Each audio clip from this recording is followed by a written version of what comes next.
It is a hot fall day in Dragon territory. As the weather's supposed to get cooler, the season is just starting to heat up as we enter week 4 of IHSA play. And tonight at Pekin Memorial Stadium, we've got a red-hot Mid-Illini Conference matchup for you as the Pekin Dragons host the Washington Panthers. Good evening, everybody, and welcome into the broadcast booth in Pekin. Alongside John Camosa, it's Larry Larson in with you. Glad to be with you tonight. And John, both these teams are coming in red hot. Pekin undefeated, 3-0, state-ranked in Class 7A, whereas Washington finally got in the win column with a big win over Metamora last week. Yeah, I mean, last week Washington throttled Metamora 44-22, and on the flip side, Pekin got over Dunlap 28-19 in a really close game that the Eagles almost could have pulled out there. So Pekin's been getting tested this year, and Washington obviously wants to come in and make a statement, continue their win streak.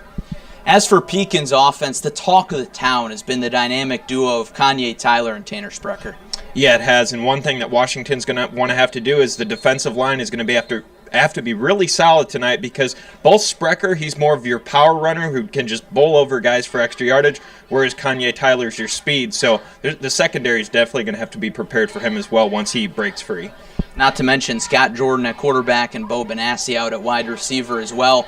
As for Washington's offense, their defense played well last week, but it was their offense that really sparked things.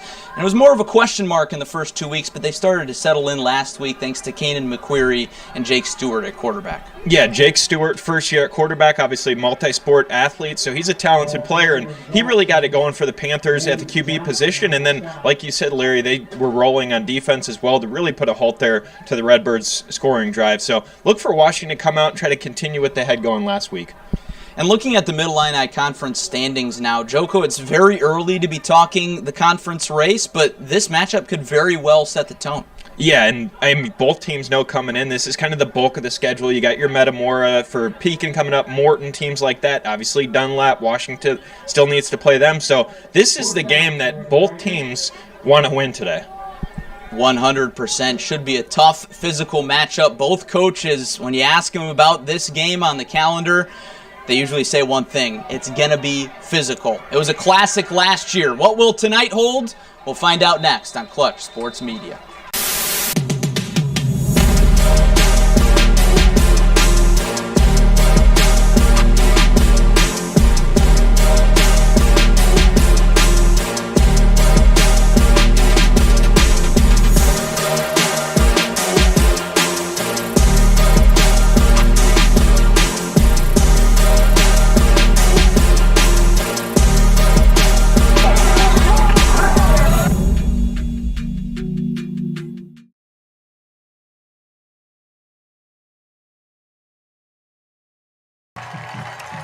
And we welcome you live to Pekin Memorial Stadium. Glad you're joining us tonight. And John, as you can see, players taking the field for Pekin. This is a raucous atmosphere. Yeah, it's going to be a really fun game here. Pekin obviously got a big home crowd on front. These fans always love to pack the stadium, but now that they're a state-ranked team in 7A and undefeated in the Mid-Illini Conference, hosting a team like Washington, this is obviously the game to watch in the area. It certainly is. Pekin ranked number 6 in Class 7A. We'll get to more of those rankings later. But let's take a look at tonight's keys to the game here in a moment. And we'll start with the visitors from Washington. And John, it's going to get tricky for them. But the number one thing they got to do is ride the hot hand. Yeah, that's important. And, you know, whether that be Jake Stewart, McQuarrie, that's your running back quarterback combo right there. That's what really helped the Panthers prevail last week. Could that come into play again tonight? We'll see. But Washington, we'll see if they pass and run against a team like Pekin, who's got a really strong defense. Ruling the trenches also very key for the Panthers tonight. Looking towards Pekin, John, it starts with no flags. They had 10 penalties last week. Yeah, you want to limit those penalties in any big conference game. Penalties are crucial. We saw that last week. Dunlap really got hurt by a lot of those penalties. Same with Pekin, some positions they put themselves that cost them with penalties, so you got to limit those. And then staying physical, also very key anytime you play Washington. Yeah, anytime you play Washington, like you said, Larry, and we saw that in the previous years, it's always going to be a physical game between these two teams. Kicking for Washington, it's going to be Mitch Coughlin. a soccer recruit, a soccer player, but of course, also playing a big role on the football field this year for the Panthers. Coughlin, a senior, standing at 6'2", ready to boot it away. 2 men deep for the Dragons. Coughlin sends it away, and we are underway from Pekin Memorial Stadium. Fielded at the 20 by Handigan. Runs into a man at the 35, still on his feet. Almost lost the football down near the 40. A nice tackle there from Washington. That's another thing, too, is special teams are going to be key. Washington's defense, Pekin has a lot of speed back there that they showed. And, John, we mentioned at the top of the show the dynamic duo that is Kanye Tyler and Tanner Sprecher in the backfield for Pekin. But last week, you saw the Dragons play, and Kanye Tyler was split out wide at wide receiver a lot. Yeah, they did. It was surprising you didn't see him in the backfield, but that got Tanner Sprecher a lot more touches. There's Sprecher up the gut, fighting for a few yards. Looks like a pickup of 2 on first down. And that's where Washington's really going to have to be solid up front. Sprecher's such a strong running back. He can just bowl you over. The Dragons offense led by senior quarterback Scott Jordan, second-year starter. And, John, you look up and down this Pekin offense, and it's the recipe for success for a high school football team. Big offensive line, looked like they were out of sync on the snap there. Somehow Sprecher got the handoff, but he's wrapped up in the backfield, and it's going to be 3rd and long. But the offensive line, a few players back there, big and sturdy. Scott Jordan, returning quarterback. 2 all-conference running backs, and a good wide receiving core led by Bo Benassi, a senior. This is a team that can make a deep run. Yeah, they certainly can, and it really kind of leaves the window wide open for their game. They can be a run-heavy team or switch it up with the pass because they have multiple weapons on this team that can do both. So Scott Jordan really has either option back there. Washington packing the box on 3rd and 11. Jordan takes a shot. He's got Connor Martin wide open.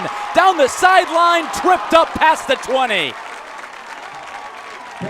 And Larry, you talk about those loaded weapons, and we didn't even get a chance to mention Connor Martin. You see how much speed he has at wide out and almost breaks that one loose. Martin named a breakout player by his teammate and senior leader Tanner Sprecher. I asked Tanner, I said, who's been a breakout guy this year? He said, without a doubt, it's Connor Martin. He's mobbed on the sideline by his teammates as Pekin sets up 1st and 10, and a flag flies. That's going to be false start on the Dragons. Yeah, Larry, and we talked about that, just those penalties, especially early on. Pekin gets himself nice field position, has to push back now a little bit after the false start. Those are things you want to limit in a big game like this.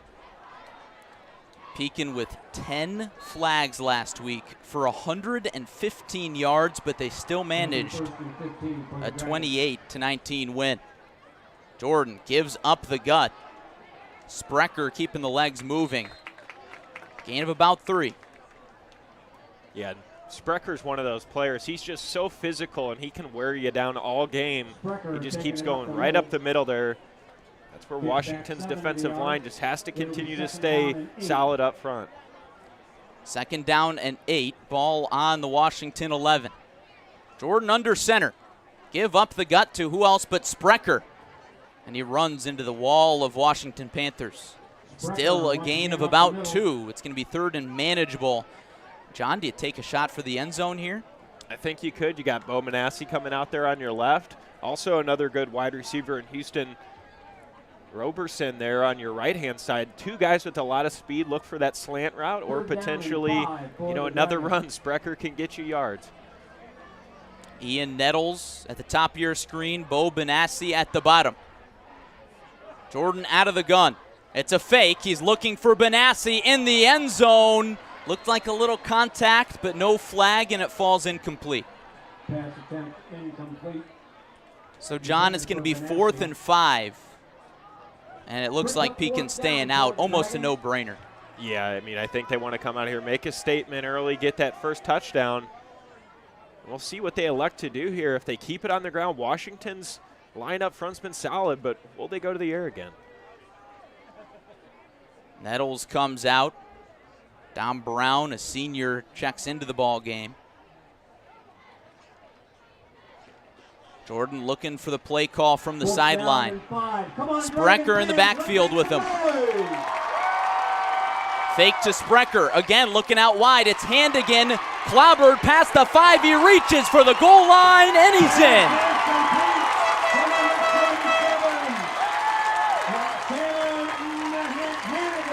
Pekin sets the tone, and it's 6-0 Dragons.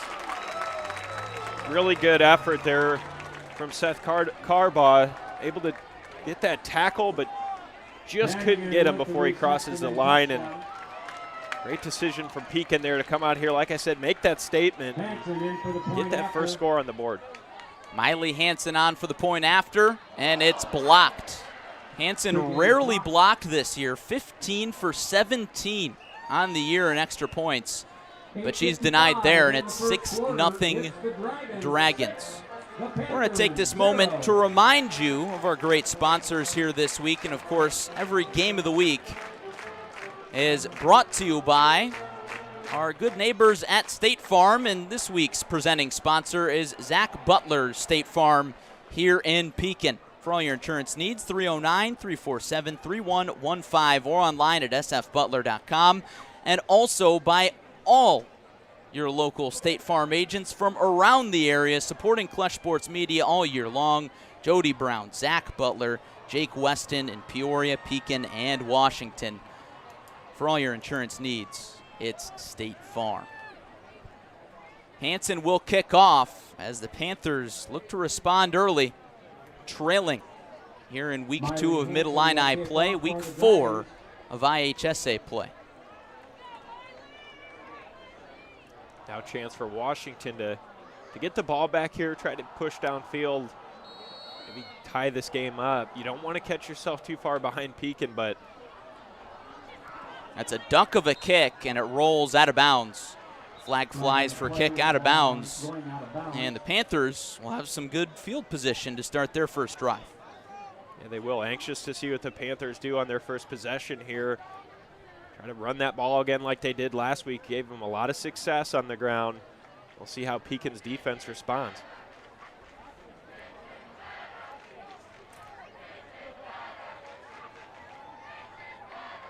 Long delay as the Panthers await the official spot of the ball. Now the officials will pace it off. Washington will take the placement of the ball on their own 37-yard line. So they'll start on their own 37. 1st and 10, and we get our first look at this Washington offense led by, it looks like, a Wildcat formation. Preston Nelson bunched up at the top of your screen. It's a screen out to Nelson, and he drops it. Jake Stewart, the senior quarterback who has started most of the season so far for Washington, lined up out of the gun, and it looked like a little trickery was coming there, John. Yeah, I think you could see that right after the drop. You had 2 guys downfield, and we're pretty well open there on that one. So Washington coming out trying to make a trick play early, kind of catch Pekin off guard. Not something we usually see with Washington this early on in a game. So it'll be 2nd and 10. 8:51 to go, first quarter. Thanks for joining us on your Friday night. Zach Butler Game of the Week here on Clutch Sports Media. Here's Stewart again. Here's McQuarrie. Kanan McQuarrie making a few men miss, and he's leveled at the 40-yard line. Big tackle. It'll be 3rd and about 6. Yeah, Pekin's defense doing a good job of reading that, able to pick up McQuarrie before he could get too much going.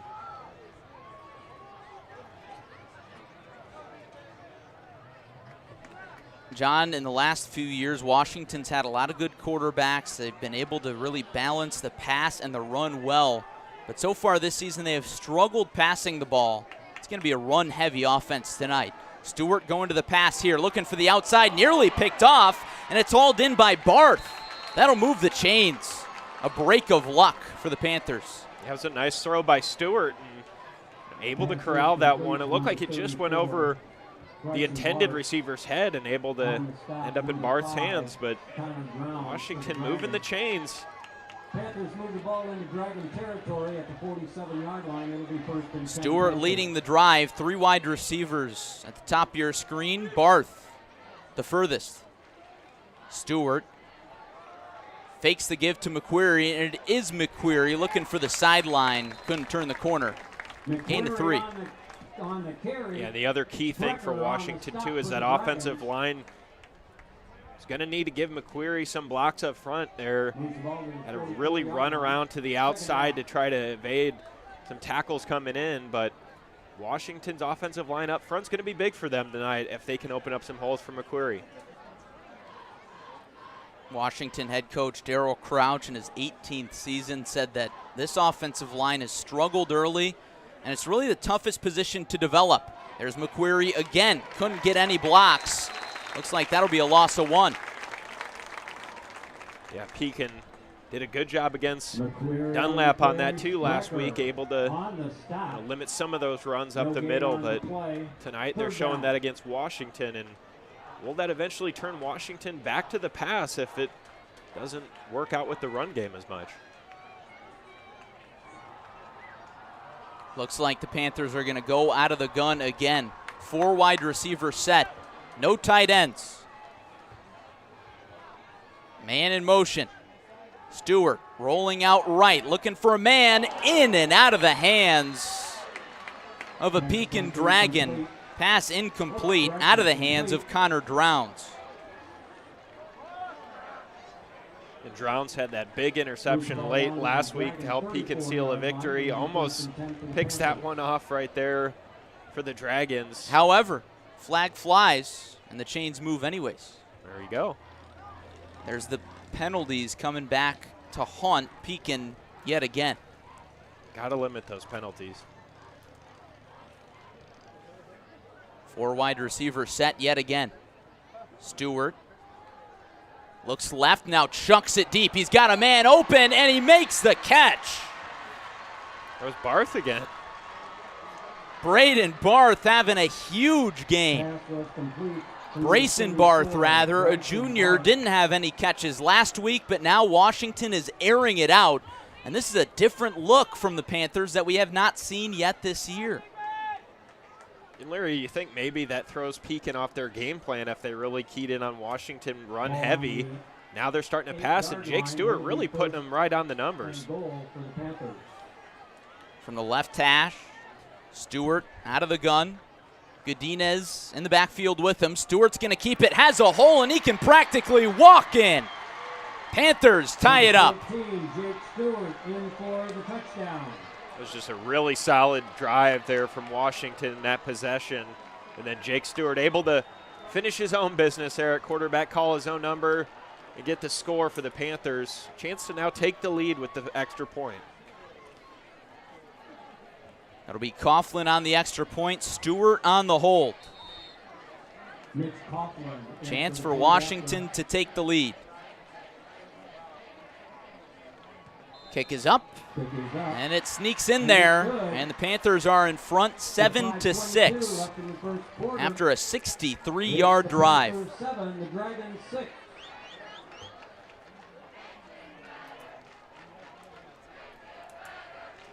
And John, it goes back to the penalties for Pekin.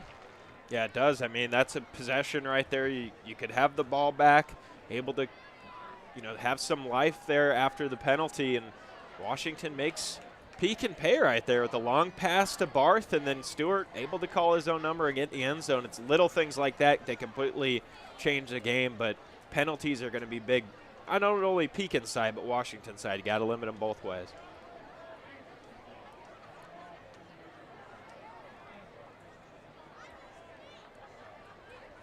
And looking at the Uftring scoring drive, you see it on your screen now. 9 plays, 63 yards for the Panthers. That response so key, especially on the road. And you notice the crowd is a lot quieter now. Yeah, they are. And Washington, they knew this coming in since last week after a big win against Metamora, that they had some confidence back under them after 2 straight losses, and now they're finding that momentum tonight. John Richmond picked up that kick and didn't get much of anywhere. Pekin's going to start its drive near the 20. Kickoff return by number 24, John Richmond. You know, and that's one thing we'll have to look for tonight, too. We haven't, like you said, Larry, we haven't seen Kanye Tyler. Will set up on their own. Haven't seen him on the field in this possession either, but haven't seen him in the backfield, which is almost kind of a rarity for Pekin. Don't see him spread out wide either. Sprecher gets the first play of the drive, and he's swallowed up by Washington's defensive line. They played very well early. Not much room for Sprecher. Yeah, they're doing a good job, and they know that's a physical back there that they're going to have to put a lot of bodies on and take him down. He's a strong player that can bust some tackles, but Washington not intimidated up front right now, able to make some stops. 2nd and 10, no gain, no loss there. Just under 5 to go in the opening quarter. Dragons bunched up. It's the pitch outside. There's Sprecher looking for some space. Turns the corner. Flag flies as he stumbles down near the 30. John, I think this one's coming back. It's a holding call. Yep. Another one of those penalties that can hurt you. There's a flag on the play. Second flag for the Dragons, and we've talked a lot about their struggles with the laundry on the field last week and now carrying into this week. Washington on the flip side of that, and their win over Metamora last week, 44-22, only had 2 penalties. Yeah, those are things that'll really help you win a game, is limiting those, especially in some of these tight games too early on. For Pekin, you got to try to steer away from those penalties.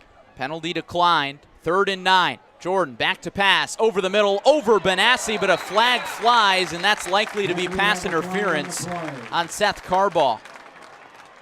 Pass intended for Benassi. Will officially await the call. It is pass interference on Washington, and that will extend the drive for Pekin. It's almost right on cue. Washington commits its first penalty. Yeah, one of those tough plays for Seth Carbaugh where you're kind of caught midair, can't really steer away from making that penalty, and you just run into the receiver, but chance for them to try to rebound after the mistake. Washington with an early first quarter lead, trying to make it 2 wins in a row after starting 0-2. Pekin undefeated, ranked number 6 in 7A. Jordan to pass again. It's complete. A gain of a few on the reception. It's Ramez Watson, a junior. And again, still no Kanye Tyler. Pass was complete to number 20, Ramez See him on the sidelines right now, and gain of 4 almost yards makes you on the wonder. play, 2nd and 6. 2nd and 6.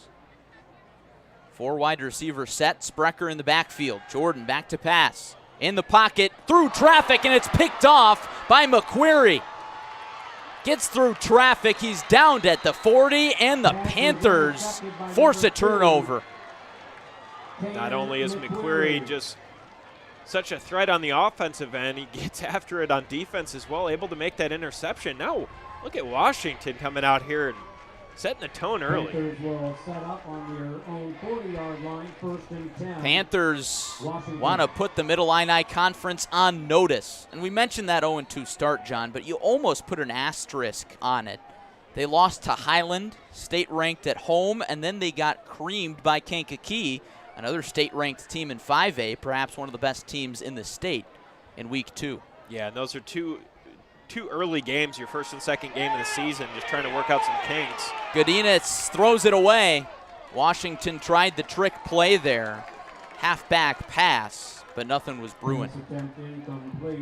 But, I think, going back to my point, Washington definitely learned from those first 2 losses. Obviously, no team likes to get blown out in their first 2 games, but they really showed that they could bounce back in their week 3 game against Metamora. That was just a huge statement win, and they're bringing this energy back into Pekin tonight. 2nd and 10 coming up. 3.5 left in the first quarter. Stewart on the QB keeper finds a hole, and it's ended quickly. And a flag comes in for unnecessary roughness. John, I don't know about that one. They swallowed him up, and the momentum was taking him that way. We'll see if this flag stands. Yeah, it's one of those plays where it is unnecessary roughness on Pekin. And in a game like this, it's rare you see something like that called. Conference rivalry, two physical teams, but no less. This is going to give the Panthers a fresh set of downs. Yeah, and a nice break there for the Panthers, but one of those, we talked about Pekin limiting penalties, and that's the type of play where it's a live ball there. You're trying to go for the tackle, and can't really stop your momentum. That's tough for Pekin, though. Third penalty on the Dragons. Starting to cost them. Quick personnel change. Pekin shows blitz. McQuarrie bounces to the outside and runs into a swarm. And Pekin says they have the football. And Washington did hang on to it for just long enough. Pekin came out of it after the whistle with the football. Handigan got there first. Pekin also did the same thing 3 times last week where they were able to strip it, but the officials called it just down. So, Washington their offense has to be able to make sure they secure that ball, because Pekin will try to strip it from you whenever they can. Pekin forced 4 turnovers last week, all interceptions. Stewart back to pass towards the sideline, and he airmails Barth. Barth has been a favorite of Stewart here early. 3rd and 10 coming up.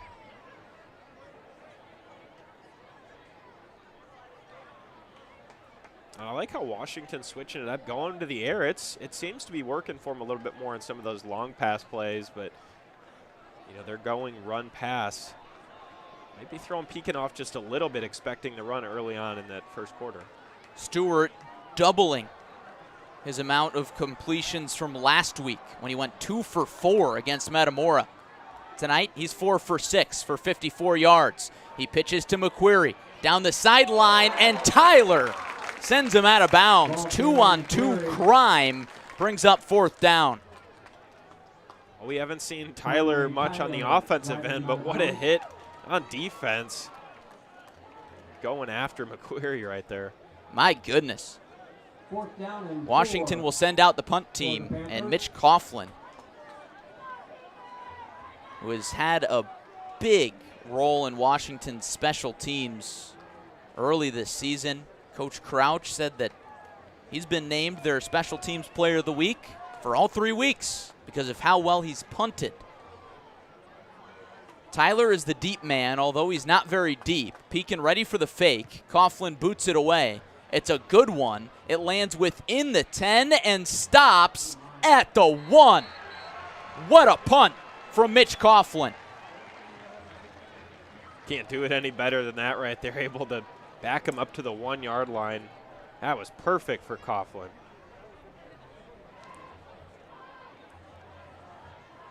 Dragons will take possession on their own 1-yard line, 1st and 10. So Pekin is backed up as you can be. They're on the 1-yard line, 99 yards to go, trailing by just 1. Good stand by the defense after that personal foul.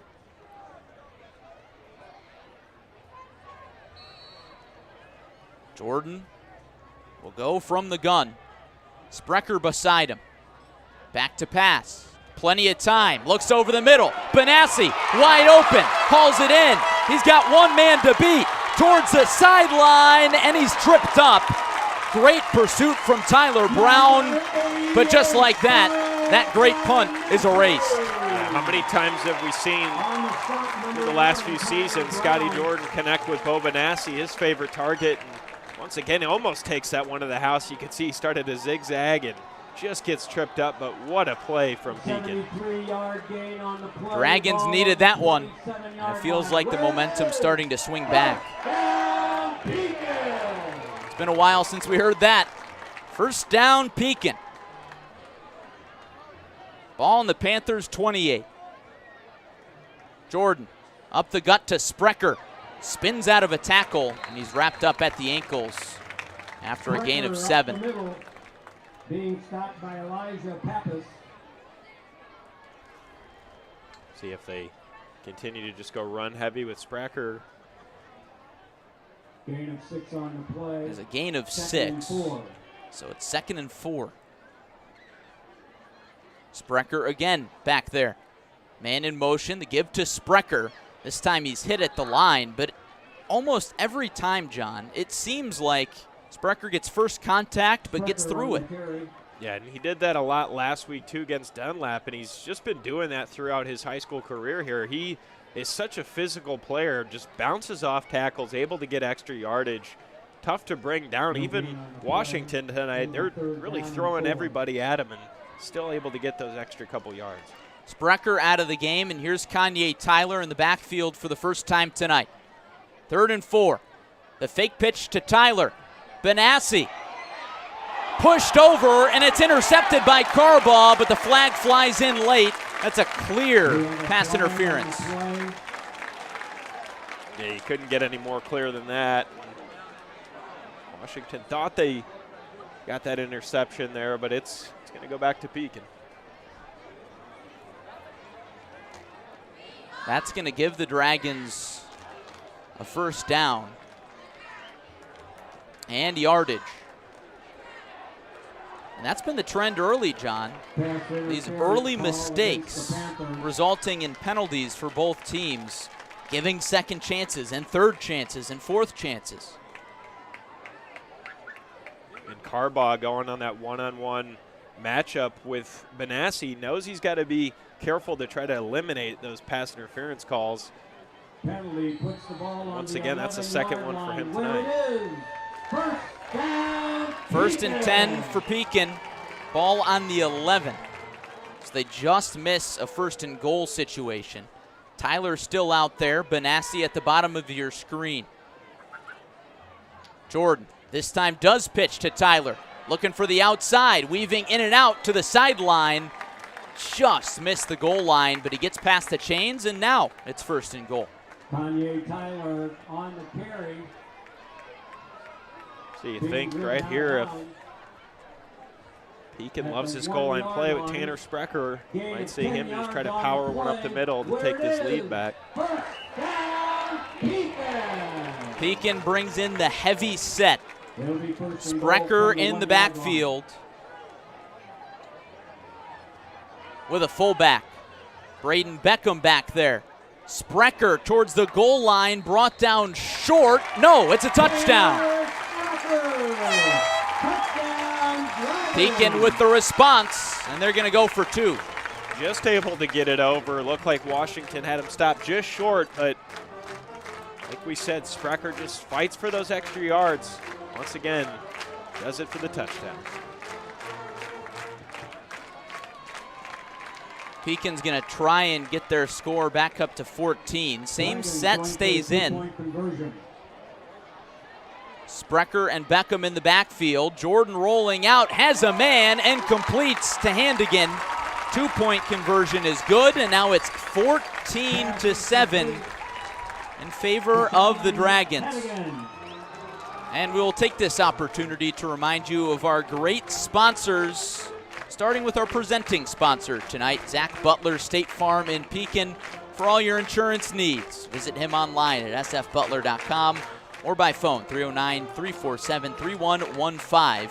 And we want to remind you that our coverage would not be possible without all these State Farm agents. Jody Brown in Peoria, jodybrown.agency.com, Zach Butler in Pekin, and Jake Weston in Washington at jakewestoninsurance.com. We want to thank all our good neighbors from State Farm for making this free live coverage possible tonight. Pekin back in front. Hansen back out to kick. Yeah, that just goes to show you how good Pekin is. They get backed up at their own 1, able to get a great pass off to Benassi, and then just storm downfield for that touchdown. Just like that, Dragons back on top. Kick popped up near the sideline, and it's hauled in, but the returner can't stay in bounds. Jacob Luer tippy-toeing his way on the sideline.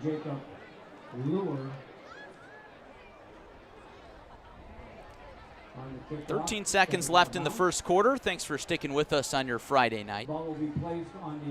And John, as we look at this Uftring scoring drive for Pekin, it was lightning fast. You figure, okay, maybe they're in trouble, backed up at the 1. Not a problem. They drive the length of the field in less than 2 minutes. Yeah, they're capable of doing that. And, we see how many times Sprecher gets to touch the ball and get some runs, but the arm behind Scotty Jordan is incredible, and he can really just air it out deep.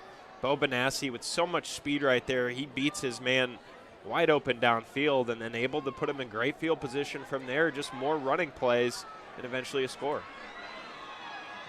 Plenty of time for the Panthers. They go on the jet sweep to A.J. Jones. Can't find the corner, and he's brought down behind the line of scrimmage. We'll see if he gets forward progress or a loss of 1. And it will be no loss, as that marks the end of the first quarter. Pekin comes back after an early deficit. They lead this one 14-7, and we'll be right back after a quick message from Uftring. And the score at the end of the first quarter, it's the Washington Panthers 7, your Pekin Dragons 4.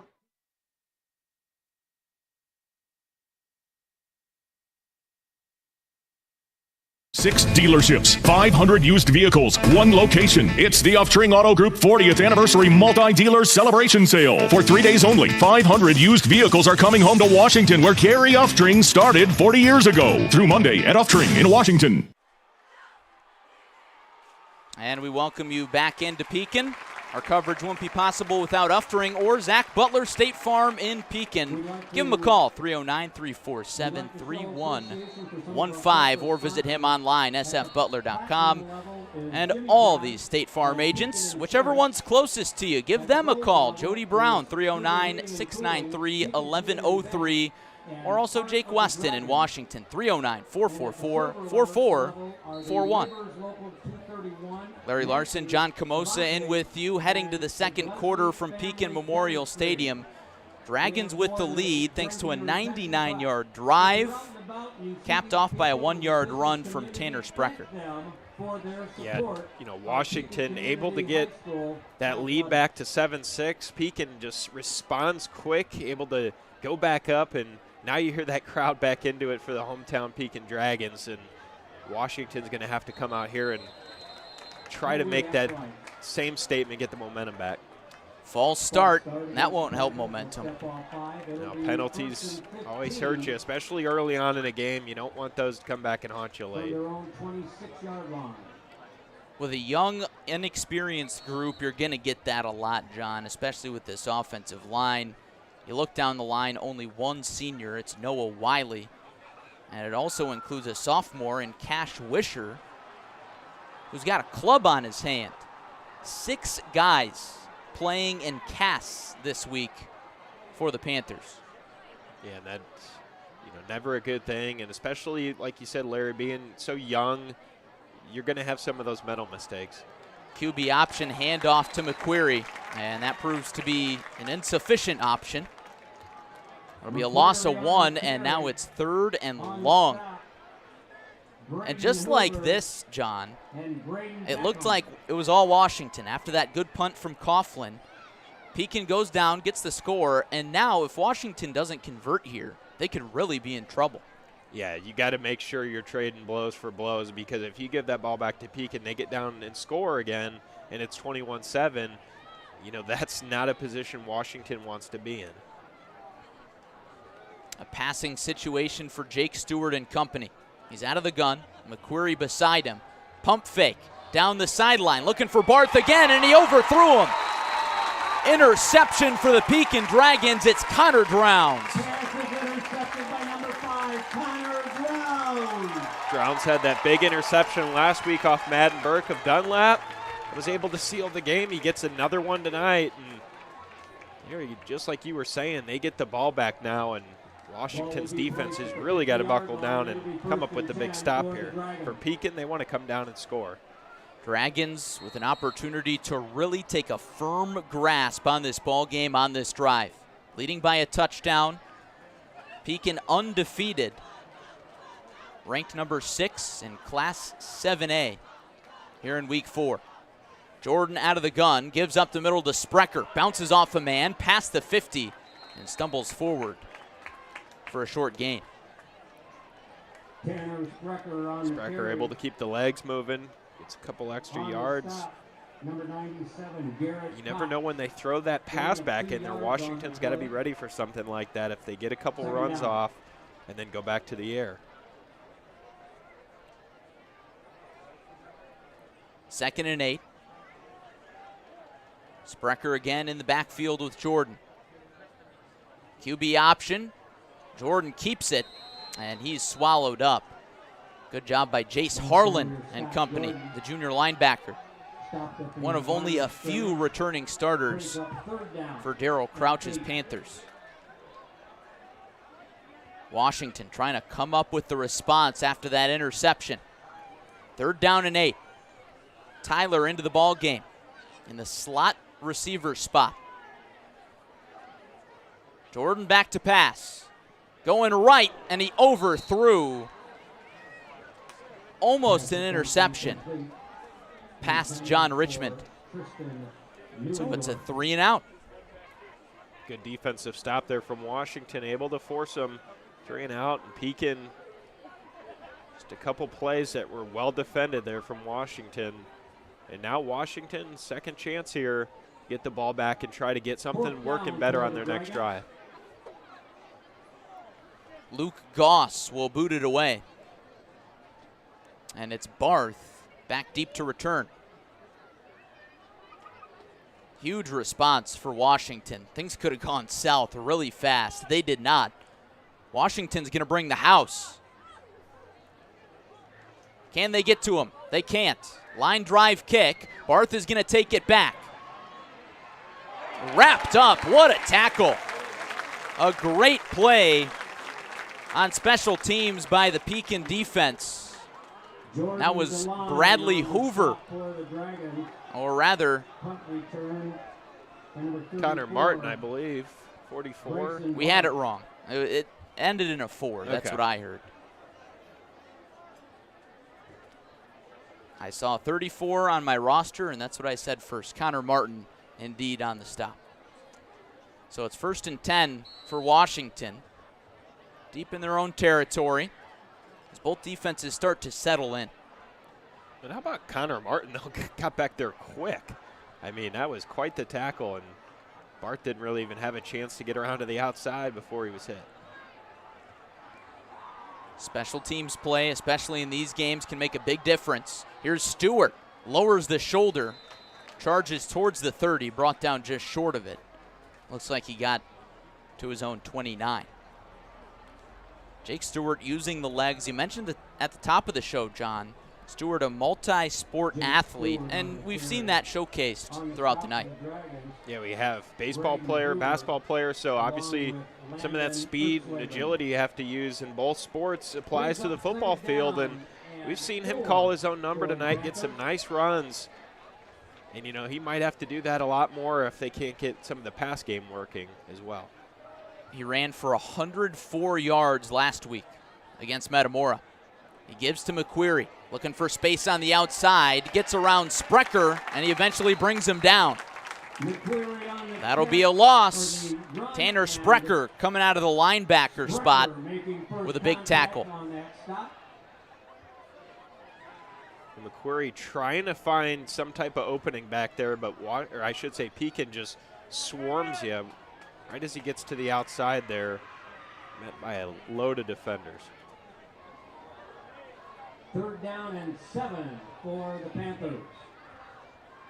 Stewart looking for the play call on 3rd and 7.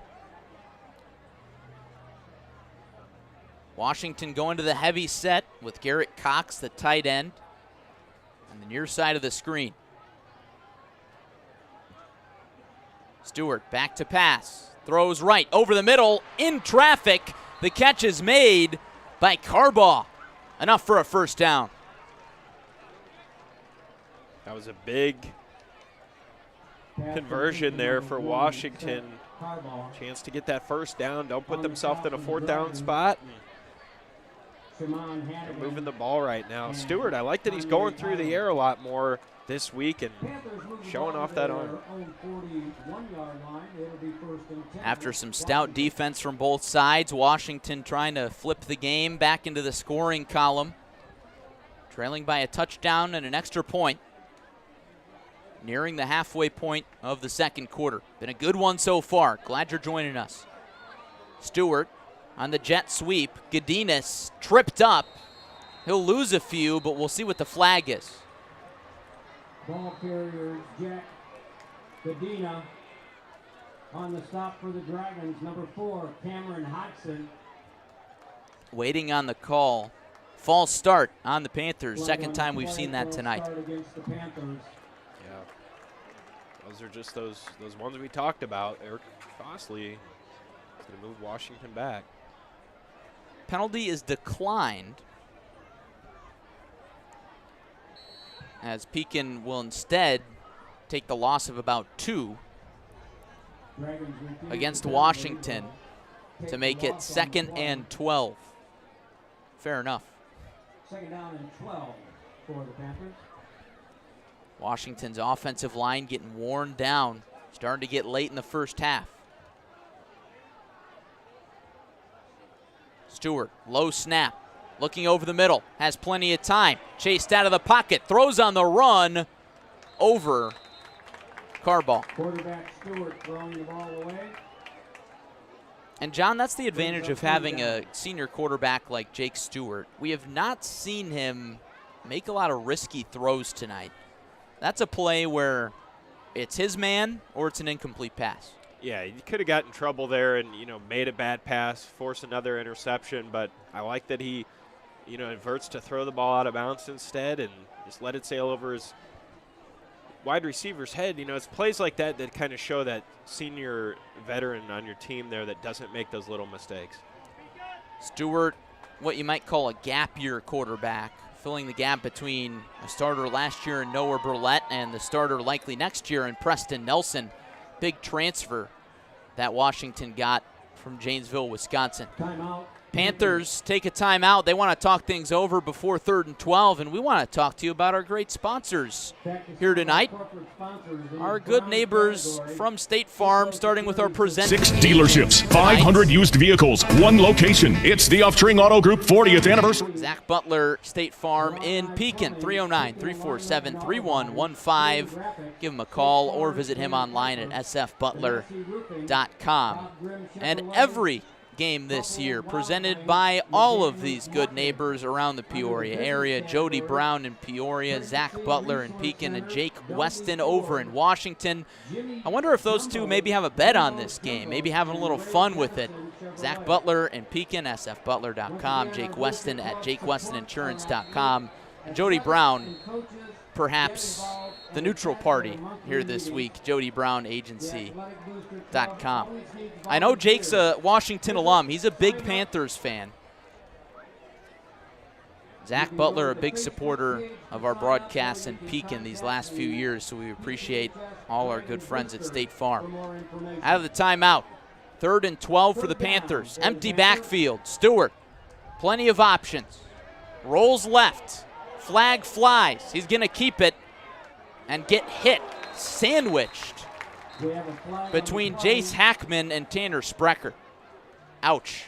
It'll be holding, too, against Washington, so they've got no chance. That was a hard hit there, but Stewart was able to pop right back up. Holding penalty against the Panthers. It'll be declined, so Pekin will not give Washington another crack at it here. It'll be 4th down and 9. Going back deep for the Dragons, Elijah Hart. And Elijah Hart, a name that we called a lot last year for the Dragons, is back deep to return, and we'll see what Coughlin can do with this punt. He boots it away. This one not as good. It's a pop-up near the 40, and it takes a Panthers bounce. And it'll be down just past the 25. So Pekin will set up shop at its own 24-yard line. Pretty good punt from Coughlin. Ended up okay. And once again, Pekin has an opportunity to grow it to a 2-score game. Yeah, and this is where Washington really just has to continue to crack down on defense. Some of the little things that were working for them early on offense aren't really there right now. Pekin's defense doing a good job of picking up some of their pass attempts and making sure all those wide receivers are covered. So Washington, if they want to keep this game close, the thing is, got to make stops on defense.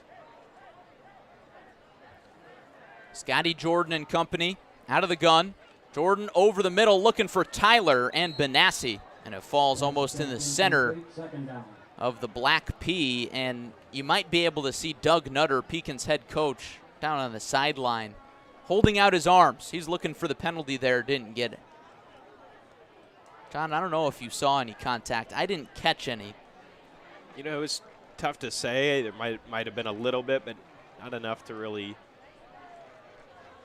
spark the official's attention there and throw a flag. 2nd and 10 coming up. Jordan once again looks left. An elusive move from Watson.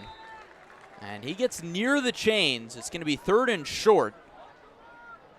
We've seen a lot of those effective short checks from Scott Jordan tonight, finding targets that we have not seen throughout the year, like Watson, Richmond.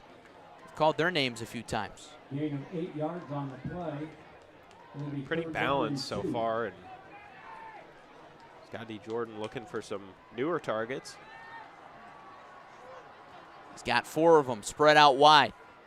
Sprecher in the backfield. Play clock winding down.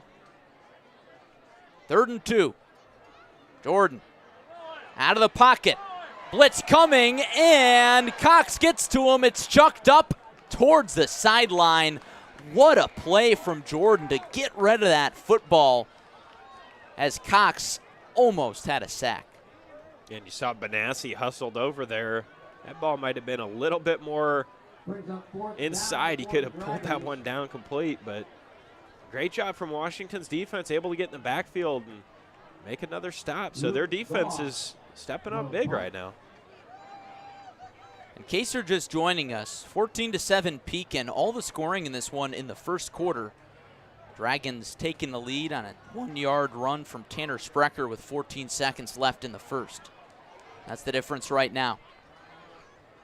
Luke Goss, the punter. 2 men back deep to return. For Washington, snap is high. Goss can't do anything, and he's wrapped up in the backfield. And Washington is going to have an incredibly short field. What a play from Seth Carbaugh. We've called his name a lot tonight, John. It's kind of a game-changing moment there for Washington, thinking they're going to get the punt. Instead, they're just going to get the tackle back there and get the ball in some unbelievable field position to try to tie this game. But Carbaugh, he's been effective on both sides of the ball tonight. Washington will start the drive on the 11-yard line of Pekin. John, last week in Metamora for the Panthers, it was that special teams play. It was the blocked punt that really turned the game in favor of Washington and a 22-point win. This one could swing the game back to Washington. It's Preston Nelson out of the backfield, looking for the sideline. He dives towards the chains. That'll be no gain. So switch at quarterback here. We'll see if they stick with Nelson. It looks like they will. Preston Nelson the second, transfer from Janesville Parker, Janesville, Wisconsin. About an hour north of the Illinois border. Nelson started game 2 of the year for Washington. Overall this season in the passing department, he's 9 for 21 for 42 yards, but 3 interceptions. He's back out, looking left, swings it out to McQuarrie, and he spins out of a tackle, brought down short of the 10. John, I was about ready to say he was swallowed up, but he said not so fast. Yeah, he's able to spin out of that and just dive forward for about a yard or 2. But once again, downfield, really no receivers open down there. Forces Nelson to just go to the outside to McQuarrie. we'll see if they try to air something out for the end zone or if they try to run the ball. Braden Hoover got there first. Nelson staying out there. Washington's going to spread it out. Cox, one tight end coming out of the game. Brayson Barth, wide receiver, coming back in. All right, Dragon fans, Barth with 2 receptions tonight. Big spot for Preston Nelson. 3rd and 11. He looks right, out of the pocket, throws off balance, almost a catch from Carbaugh, and it's incomplete. Panthers just could not create anything there, Joko. No, and Pekin's defense, they're just doing a good job of swarming in, making stops in. Their secondary is just covering every single receiver out there, making it so hard for Nelson right there to throw, and then Jake Stewart on his possessions. Going to have to settle for the field goal, but still able to cut into this deficit if they can make it. Mitch Coughlin will try the field goal. His first field goal attempt tonight. It's up, and it's no good. Wide left. Coughlin misses the 29-yarder. His first miss this year. He was previously 1 for 1, and the score holds 14-7 Dragons. So see Pekin can chew some clock here. They got 3:51. They could come downfield, try to extend this lead by 2 scores, but Washington's defense, they've been putting some stops to Pekin right now. They're going to have to do that again to try to keep this game close. 3:51 to go in the first half. Pekin is led for the majority of this contest now, after the Tanner Sprecher 1-yard run with 14 seconds left in the first quarter. Scott Jordan sends a man in motion. It's Hart looking for the outside, and he has no opportunity. Great play from E.J. Phillips, the Panthers' leading tackler last year. Didn't have enough practices to even start week 1 this year, but he steps up to make the play there. Yeah, it was a huge tackle for Phillips, and that's just what Washington's been doing so far in defense, is really getting back there, putting a lot of pressure on their running backs and quarterback Scott Jordan. And this is what is going to be key for Washington going forward in this game. 2nd and 14. False starts everywhere. I could have made that call from the booth. False start, that'll back Pekin up even more. Looks like this trend's going to continue, John, where offenses just can't get anything going. Yeah, it's kind of what I saw last week, is that, well, with Dunlap and Pekin, anything that either side got going was just pushed back by those penalties. And, you know, regardless of who's winning here, you got to limit those. I mean, Pekin's only up a score, so you got to try to cancel out those penalties. Sprecher up the middle with some space, breaks a few tackles and gets back to the 20, just past the original spot of the chains. So it'll be 3rd and 9, and that's much more manageable than 3rd and 14. Ball to the 21-yard line. It'll be 3rd down and 9 for the Dragons. And this is where your Washington, your offensive, or I should say your defensive line's been so solid up front. Now your secondary's got to come up big. Watch Pekin to potentially go for that big home run pass again. Jordan back to pass over the middle, connects with Watson, breaks a tackle past the chains for the first. Complete to number 20, Ramez Watson. Watson steps up again. Over the middle and able to hit him right in the numbers. Gain on the play. Great pass there from Scott Jordan. Line, where it is. First down, Pekin. Ramez Watson, one of the hot hands tonight for Pekin. 1st and 10 from their 37. Jordan to Sprecher. Sprecher with space near midfield. Another first. He's just so explosive. It's almost like he gets shot right out of a cannon. And 12-yard gain on the play. Now that he's finding some footing underneath himself, Sprecher is where Washington's really going to have to buckle down. Here's Sprecher again, riding the hot hand. He gets brought down at the 45. You mentioned the explosiveness from Sprecher. If Pekin fans were with us for week 1, I'm sure they remember. We ran a graphic that compared Kanye Tyler and Tanner Sprecher to lightning and thunder, where Kanye Tyler's really quick, Sprecher's more the bowling ball runner, rumbling and bumbling down the field. But they were both quoted in the Peoria Journal-Star this past week. They don't really like that label. They say, hey, hold on a second, we can both do both. Jordan over the middle. Benassi pulls it in, down inside the 10. You talk about speed in the other position there, a wide receiver, Bo Benassi. We saw that one earlier in the first quarter. 39-yard gain on the Sets play. up another big Ball on play the for 70-yard Pekin. line, where it is. First down, Pekin. Benassi says, hey, don't forget about me.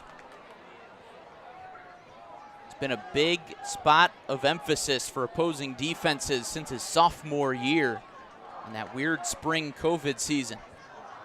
First and goal from the 7. Under a minute to go in the half. Sprecher fighting his way into pay dirt. Touchdown, Pekin. It's another touchdown for Sprecher. Now Pekin's got to like that they have all the momentum right now. Second touchdown of the night for Tanner Sprecher, who cannot be stopped. He took a man with him into the end zone. I think he was still having his jersey being hung on while he was celebrating there. Riley Hansen for the point after. Hansen on for the extra point. She's 0 for 1 tonight to make it a 14-point lead. This one is through. Hansen, the first ever girl to play football at Pekin, converts there, and it's 21-7 in favor of the home team.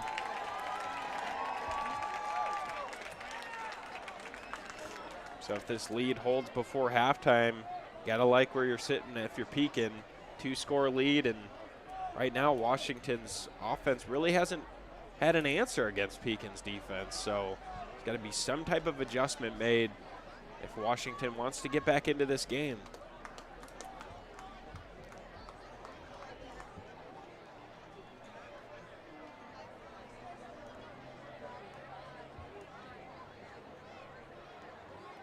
See what they can do here on this special teams play. Try to put themselves in good field position, but see if they try to go for one more play or just kind of let the clock run out. We'll get a look at the Uftring scoring drive for the Pekin Dragons right here in a moment. But, John, it was another one that really started grim. They were backed up in their own territory. They had that second and long situation. 8 plays, 81 yards in 3 minutes and 20 seconds to really set the tone for the rest of this first half. Hansen boots it away, rolls near the 30, still loose. Pekin might have a shot at it. Ball's still loose. Pekin thinks they have it, and they do. Flags flying everywhere. Hold on a minute.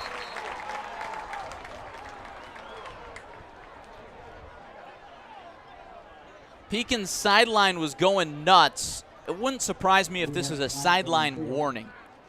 Yeah, I think Pekin still recovered the ball. It's just a matter of what they're discussing here.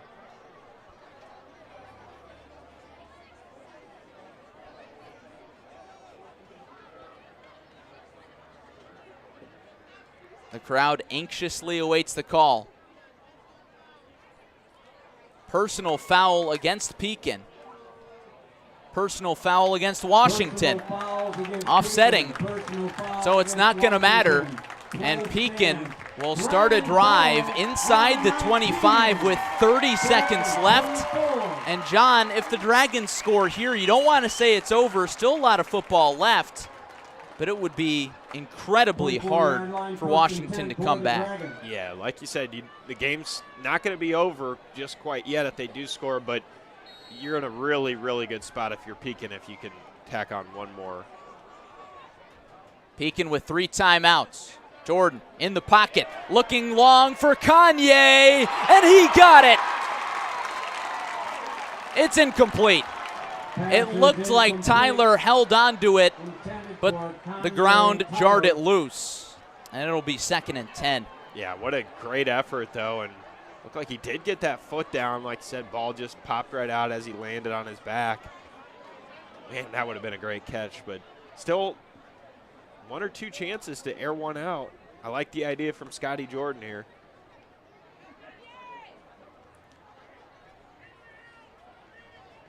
Jordan looking for the play call. Pekin with 22 seconds left to do something. Sprecher in the backfield with Scott Jordan. Tyler in motion. Fake to Tyler. Throw back towards the end zone, fighting through contact, and it's incomplete. Jordan was looking for his favorite target in Bo Benassi. How about that matchup? Bo Benassi on Seth Carbaugh tonight. We've seen some good stuff between those two guys. Yeah, Carbaugh is doing a good job of defending him, and then a couple plays that Benassi is able to get by him, but they've still been going at it. It's 3rd and 10. Pekin not really in field goal range. They don't have anybody who can boot it this far. We'll see if they take another shot for the jugular or they go for the sticks. 18 seconds left in the half. It's a screen. Sprecher fighting through contact, still moving, got through the tackle, down past the 20, and Doug Nutter jumps onto the field to call his first timeout. That's not going to be enough to move the sticks, so this is likely Pekin's last chance to go for it with just over 9.5 seconds left. How about Sprecher, though? I mean, he's able to get through that. So tough to bring on. Every time he catches that ball, he's got the look of, I want a touchdown. You know, give me the ball, I want a touchdown. An aggressive mindset from Sprecher. Yeah. Plays angry. You know, a player that's just physical. It's what you like to see if you're head coach Doug Nutter in Pekin. We got a lot of guys just that show that physicality every week. John, last season when Pekin went to Metamora and they picked up a statement win over the Redbirds, who at that point were still really the team to beat in the Middle-Illini Conference, Sprecher had a touchdown that many in attendance probably would never forget. He broke about 5 tackles, was wrapped up in the backfield, went down the sideline to score. Jordan going for the end zone again. Tyler can't get to it as it's broken up by the Panthers secondary. Zach Ryan got there to break it up. So it's a turnover on downs, 4.5 seconds left in the half. Probably would be wise for the Panthers to kneel this one out. They're going to get the ball out of the half. Yeah, I'd run the clock down here and don't do anything too risky. Especially with the explosive players that Pekin has on the defensive side of the ball. Yeah, you don't want to air one out, get it intercepted, and put Pekin back in, a chance where they could run it back. So I think they are just probably going to kneel this one out.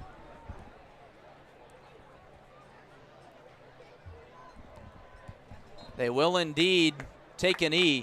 Jake Stewart runs out the clock on the first half as Pekin leads 21-7 over their Mid-Illini Conference rival, Washington.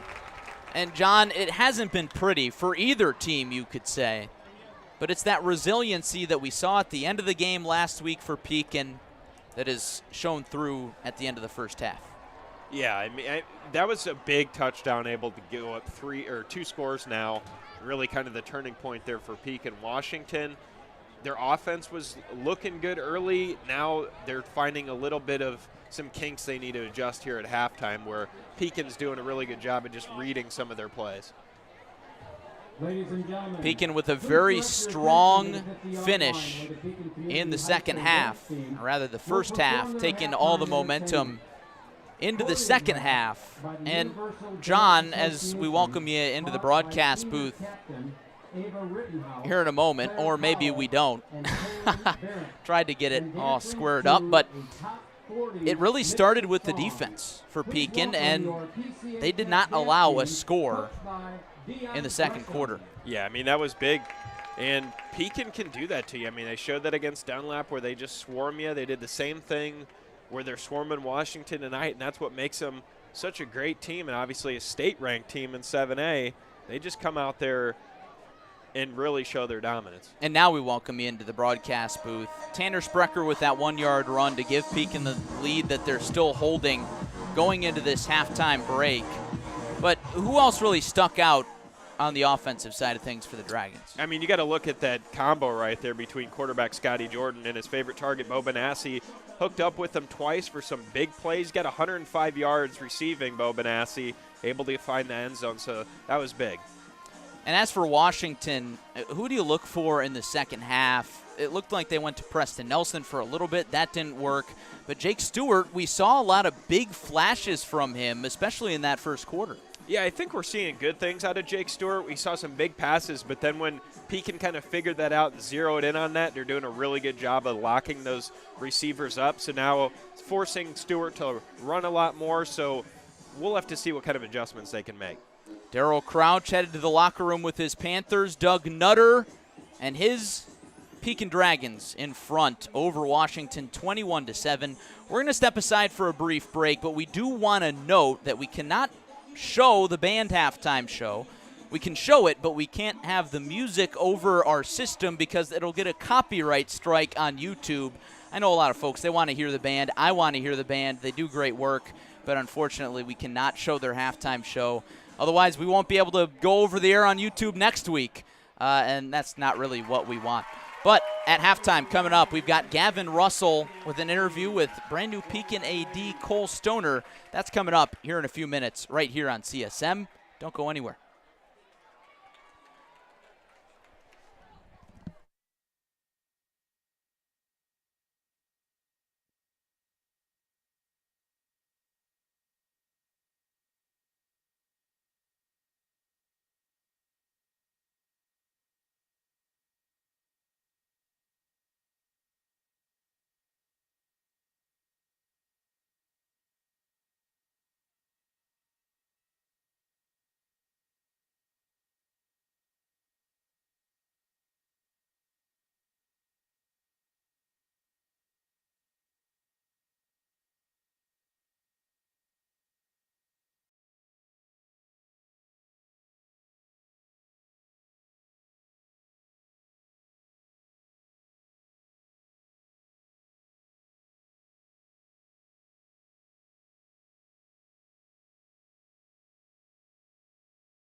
Welcome back into the booth. I'm here with Pekin AD Cole Stoner. Thanks for taking a couple minutes to talk with us during halftime. It's been an entertaining game so far, so I got to get your perspective. You're the AD, but a fan out here nonetheless. I mean, give me your take on the game so far. You know, it's always good to be out here on a Friday night to see a competitive Mid-Illini competition. I mean, no matter what, no matter the team's record, whoever comes in here, they're always going to give us their best shot. So it's just good to see Pekin respond and come out big in the first half, 21-7.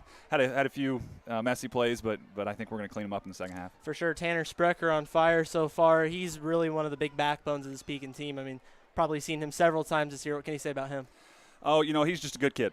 He works hard. You know, Coach Nutter, he gets a lot of respect from his players, and they live out his mission, and you can see it on the field. He's relentless. He pursues that victory, and he leads our team.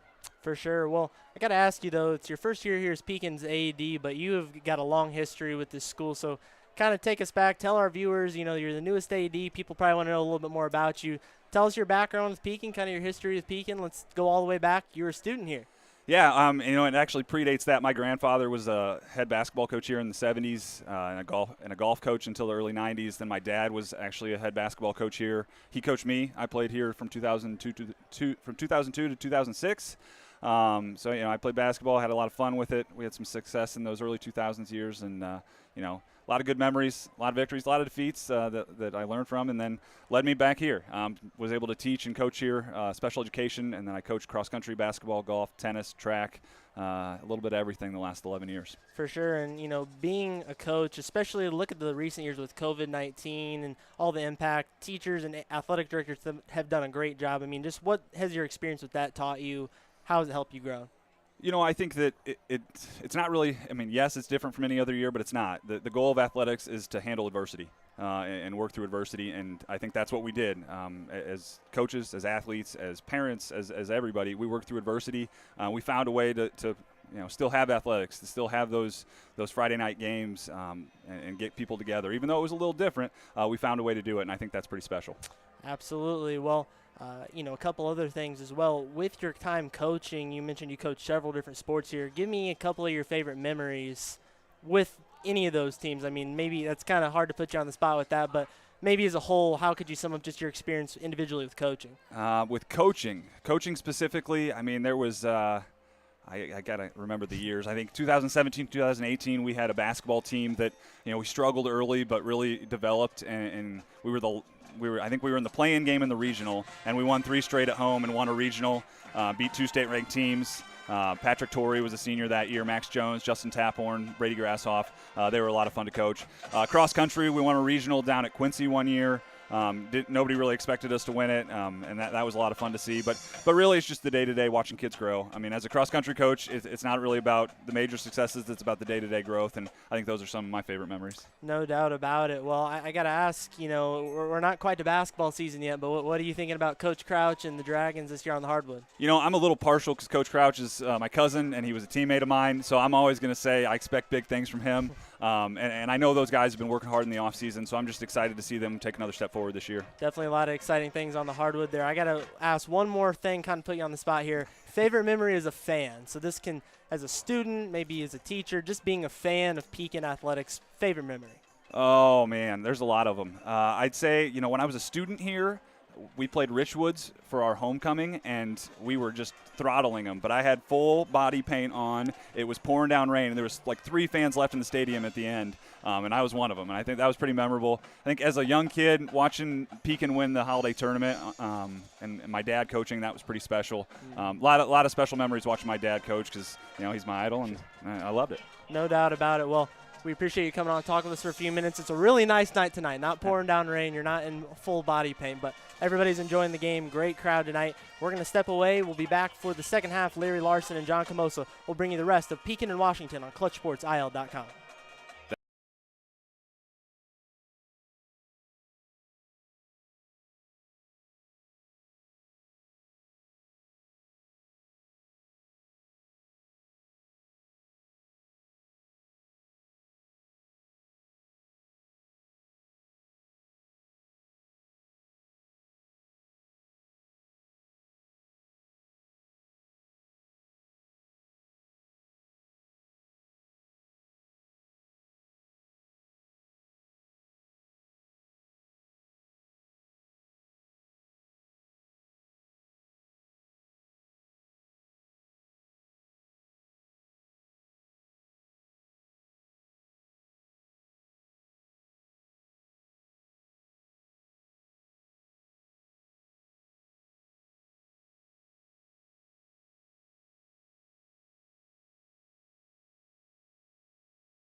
And a warm welcome back into Pekin Memorial Stadium, where the Washington Panthers trail the Pekin Dragons 21-7 behind 2 touchdowns from Tanner Sprecher, Pekin running back. Larry Larson, John Camosa in with you for this Week 4 matchup, our game of the week, presented by Zach Butler, State Farm. And John, it looked like this one was going to be a shootout between Washington and Pekin, but the defense has really set the tone in the second quarter. Yeah, it has. I mean, Scotty Jordan started the game out early with a touchdown. Jake Stewart called his own number. He was able to respond to give Washington the lead, and then Tanner Sprecher had that run at the end of the first quarter to make it 14-7. Only 1 touchdown, which came in the closing seconds of the second quarter, was Sprecher again. So we've just seen kind of defense both ways here, and we'll see how Washington can come out and respond, being down 2 scores on the road. What would you say the biggest key for both sides in the second half would be? I think both sides there. I mean, you could add 2 for both. I would say limiting penalties for each, and then I think the big key for Washington is just getting something starting on offense. That passing game was working. I think you need to try to find something working there again, and then for Pekin, just get your backs involved, continue to run Sprecher, continue to run Tyler when you can, and that's really been the key, is just wearing Washington down. We will be right back for the second half after a quick word from Uftring.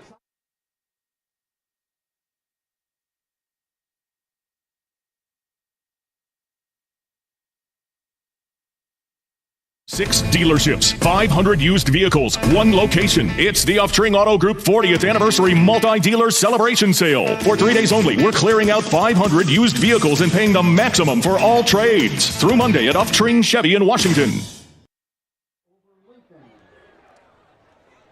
Tonight's coverage proudly presented by Zach Butler, State Farm in Pekin. For all your insurance needs, home, auto, life, you name it. Give Zach a call, 309-347-3115, or visit him online at sfbutler.com, or drop in his office here in Pekin. And our coverage wouldn't be possible each and every week without our good neighbors from State Farm, all of them around the Peoria area. Jody Brown, Zach Butler, and Jake Weston. Give them a visit online. Their website's listed on your screen right now, or give them a call. Representation from all over the area. Jody Brown in Peoria, Zach Butler here in Pekin, and Jake Weston down the road in Washington. All of our good neighbors from State Farm for helping us bring you live and high quality free coverage each and every week, every Friday night. Getting ready for the second half. Pekin will boot it away. Washington will receive, and Washington needs to get something going, John Camosa. Yeah, they do, and it's going to start right here on this possession. We'll see what Washington can do. See if they, wrote up some type of game plan at halftime here, if they continue to go to the air or try to find something on the ground. But Pekin's defense, it really was locked in that first half, and I'm sure they're going to come out and have that same answer in the second. Pekin Dragons leading thanks to 2 touchdowns by Tanner Sprecher, 1 in the first quarter, 1 in the second quarter, leading by 2 scores. Smiley Hansen getting ready to send it away. It's a pop-up kick, fair caught past the 35-yard line, and Washington will set up shop at about its own 34. We'll see if they stay with Jake Stewart or go with Preston Nelson at quarterback, but you'd like to think probably Jake Stewart, the senior, comes back out there. Well, we can't see very well inside of Washington's huddle, so it's anybody's best guess at this point. But objectively, looking at the numbers, Jake Stewart was very, very successful passing, 69 yards in that first half. And it is going to be Nelson. You almost wonder if something's wrong with Stewart. Not that Nelson isn't talented himself. However, Stewart looked like the guy in that first quarter. Nelson on the QB keeper, runs into his own man, bounces to the outside, and he's tumbled out of bounds by Connor Drowns.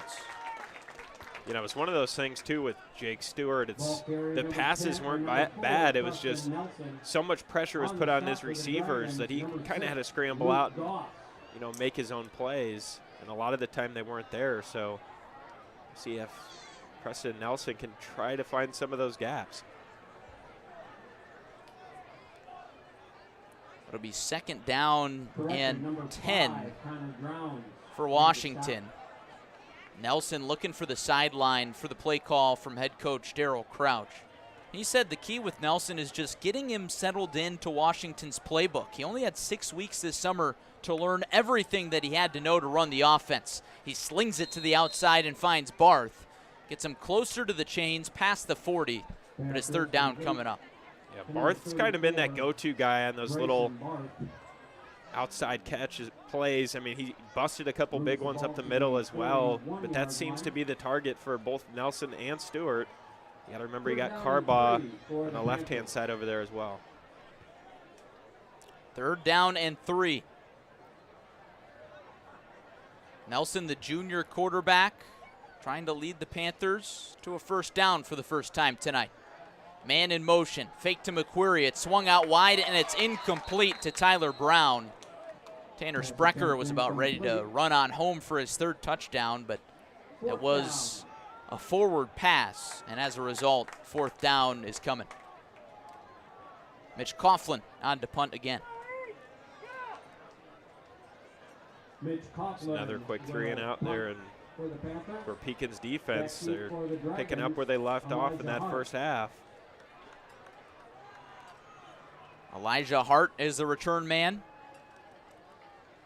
Coughlin gives it a boot. It's another good one. Fair caught by Hart. Sliding at his knees to make the risky catch at the 25.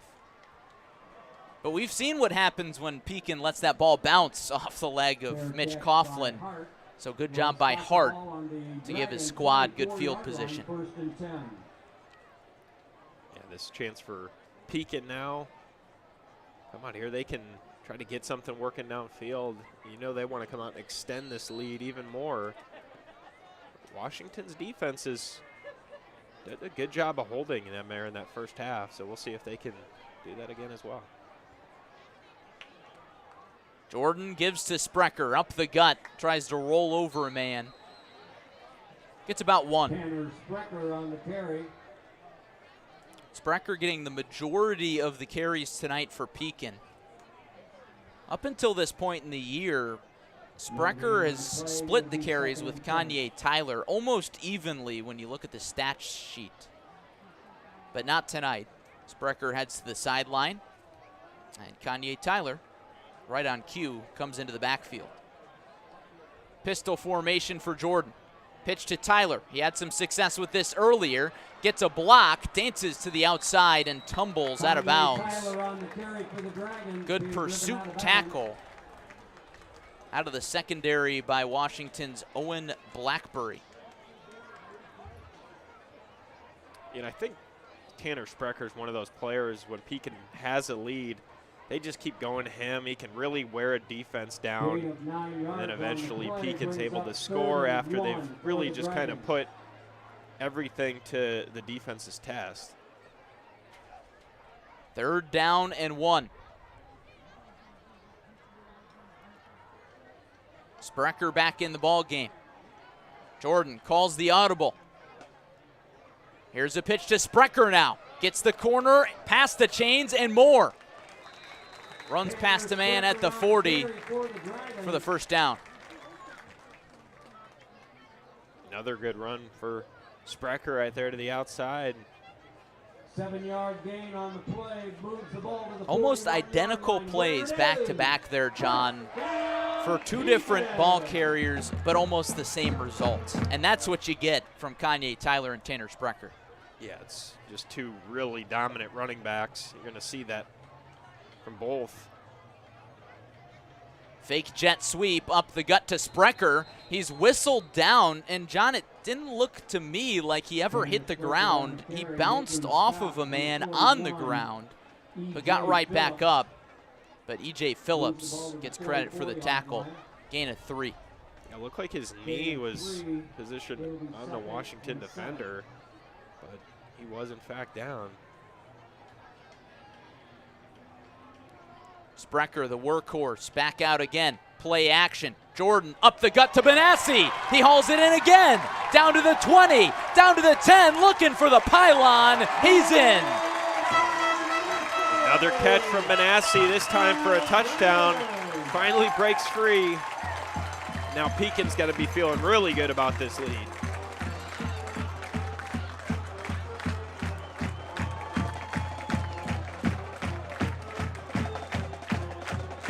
Benassi's second touchdown of the year makes this one a 20-point ball game. Miley Hansen on to make it 21. The hold from Jordan. Hansen sends it through, and it's 28-7 in favor of the Pekin Dragons. Washington's defense struggling again to contain Pekin's attack. Led by Tanner Sprecher, and now Bo Benassi there. They just show how multidimensional they are. Just run the ball, and then hit you with that deep pass. Just like that, Pekin 28-7.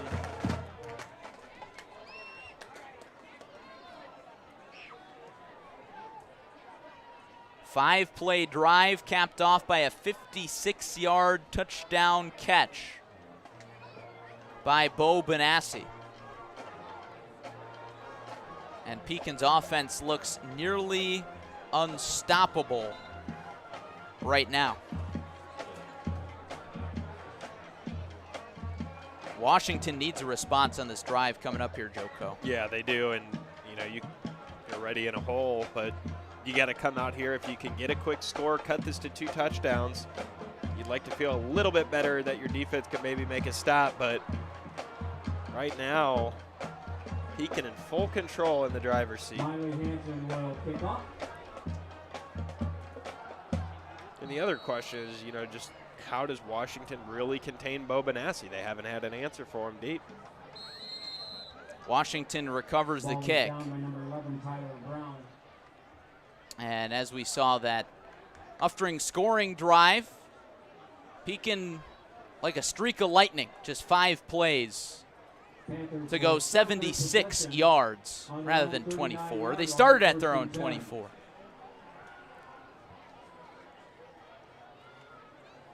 It'll be 1st and 10 for Washington from their own 39-yard line.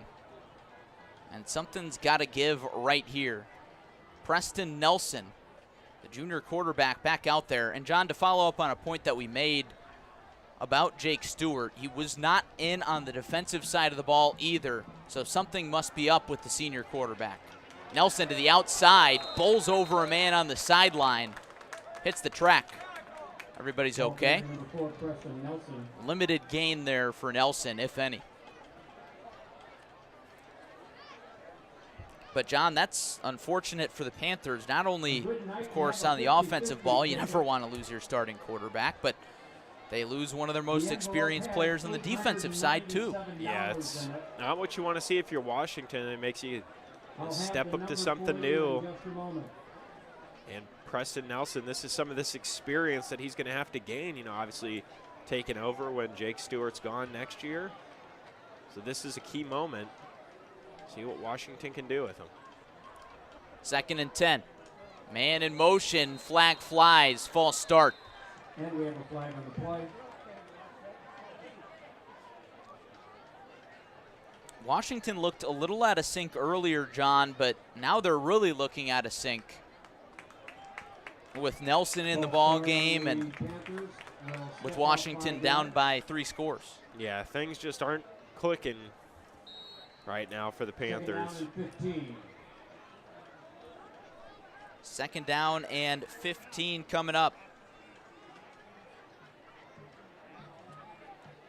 Nelson is going to have to play a big role in a big Washington comeback if the Panthers are going to want to make it 2 in a row to open up conference play. Nelson drops the snap, recovers, throws off his back foot through traffic, deflected out of bounds. That was risky.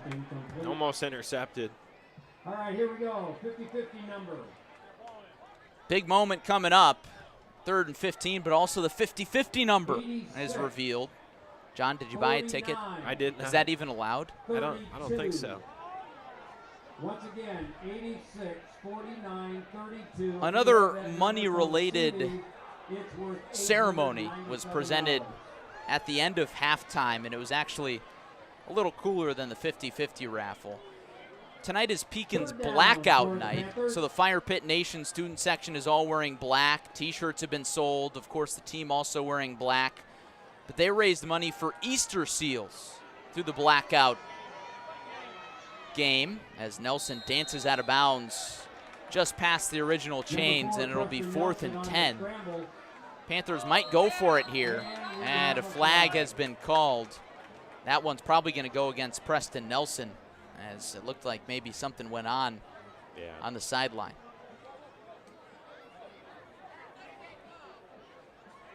Unsportsmanlike conduct on Washington. That's going to set them back even further. Yeah, those 4th and 15. Now they're probably not going to go for it.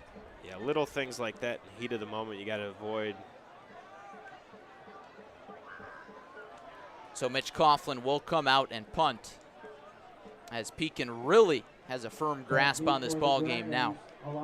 But anyways, blackout night tonight at Pekin Memorial Stadium, selling T-shirts for Easter Seals. All proceeds benefit Easter Seals Foundation, and they raised $17,002.60 for Easter Seals. Coughlin recovers a low snap, boots it away. It's a good punt, and it just keeps on rolling inside the 20. Great punt from Mitch Coughlin. If there's been a bright spot for Washington, it's been that. Yeah, Mitch Coughlin just had some really nice punts. That one earlier pinned him down at the 1. Right there, he gets a nice roll. And I mean, we knew he's capable, obviously, kicking the ball. Great soccer player for Washington, and shows off his punting skills tonight. Pekin leading by 21 points. They only score in the second half. A 56-yard touchdown catch from Bo Benassi.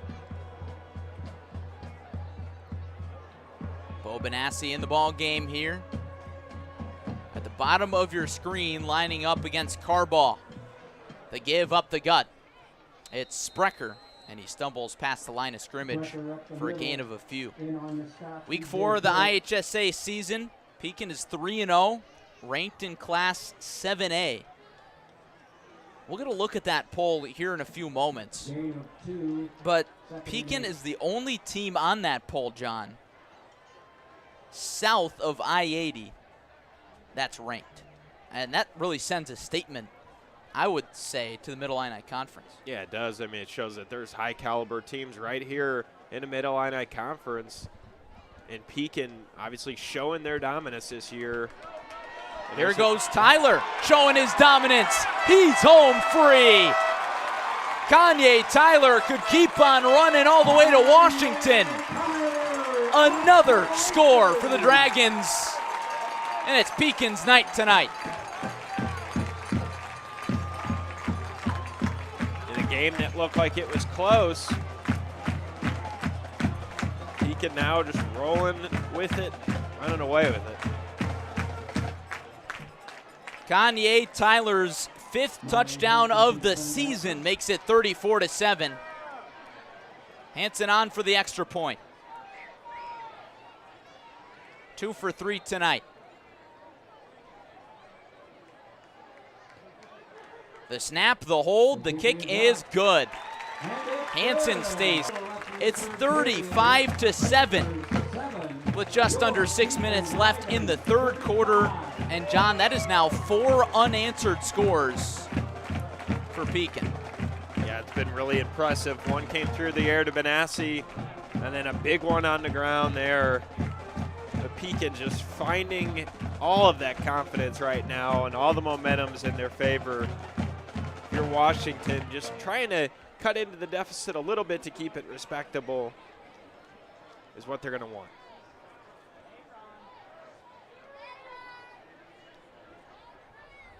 Pekin going a long way and not much time. As we're going to look at the Uftring scoring drive. John, how about a quick little 2-play drive for 85 yards in 52 seconds. Yeah, you can't beat that if you're Pekin. What a way to just get in the end zone quick. Miley Hansen kicking off. Miley Hansen stays on the field for the kickoff. And she sends it down the left sideline. Caught by Washington past the 30. That's Barth past the 35. Good return for Barth as Washington looks to show a little life. Down big, starting to get late. And before Washington starts the drive, we want to remind you of our great sponsors at State Farm, our presenting sponsor tonight, Zach Butler here in Pekin. Give them a call, 309-347-3115 for all your insurance needs, or online at sfbutler.com. And our coverage each week wouldn't be possible without all of these agents on your screen. Jody Brown in Peoria, Zach Butler in Pekin, and Jake Weston in Washington. You can visit them online, in person, or on the phone on the numbers and addresses on your screen. Congratulations to our 50-50 winner, Dan Mason. And John, as we were talking about Jake Stewart possibly being injured, he's back in the ball game. He gives up the gut. And it's a fullback dive for a handful of yards for the Panthers to open up the drive. That's E.J. Phillips. Well, that's what you want to see if you're Washington. Your senior quarterback back out with his team. We'll see if Stewart can provide a charge here for the Panthers. And you almost wonder what went on there. Stewart probably a little banged up maybe and said, hey, coach, I need to get back into this ball game. They give up the gut again to Phillips, trying to keep the legs moving. He got close to the marker. We'll see where they spot it. It's going to be third and about a half. Several Dragons there to stop him. Third down and 1. Now, if you're a Central Illinois football fan, maybe looking for a closer ball game or maybe an interesting ball game, you can tune into 101.1 ESPN Peoria right now. Richwood's up on PND 41-28 in the fourth quarter. Stewart on the quarterback keeper picks up the first down to extend the drive for Washington. Jake Stewart on the And John, if the Panthers are going to come back in this ball game, they're going to need to score, and they're going to need to score through the air and have a few things go their way. Yeah, go back to those pass plays that you were using in the first quarter. Try to find that again in the third, but pitch to the outside to McQuarrie. Turns the corner, jukes a man back to the inside, runs for Washington. Ball carrier, Kanan McQuarrie. Kanan McQuarrie had a big week last week, John, but he's been a little more quiet here today. After that run, McQuarrie up to just 15 yards on the game. yeah, so that just goes to show you Pekin's defense is really keyed in on McQuarrie. Able to put a stop to that. Haven't had much of an answer. There's Phillips again, swarmed after a gain of 1 or 2. Under 4 minutes left in the third quarter. You look at that, and you're Washington, maybe a score here. You think, okay, still a little ball game left. But they just have not looked the same since that first quarter. No, they haven't, and you know I think they were finding some holes in the Pekin defense. Pekin fine-tuned something there. They've just been really good ever since. Able to stop Washington. But like you said, not a whole lot of time in this game. You continue to run the ball, you're burning clock. You almost need to go out here and try to get a score as quick as you can through the air. Stewart under center, the pitch to McQuarrie. Send him backwards, and he stays on his feet, charging up the sideline. Got close to the chains. Good job by McQuarrie. It almost looked like a broken play at the start. It'll be third and short coming up for Washington. Moves the ball down to the Dragon 31-yard line. And now McQuarrie's finding his feet under him a little bit. Faced with a third down situation. Third down and 2.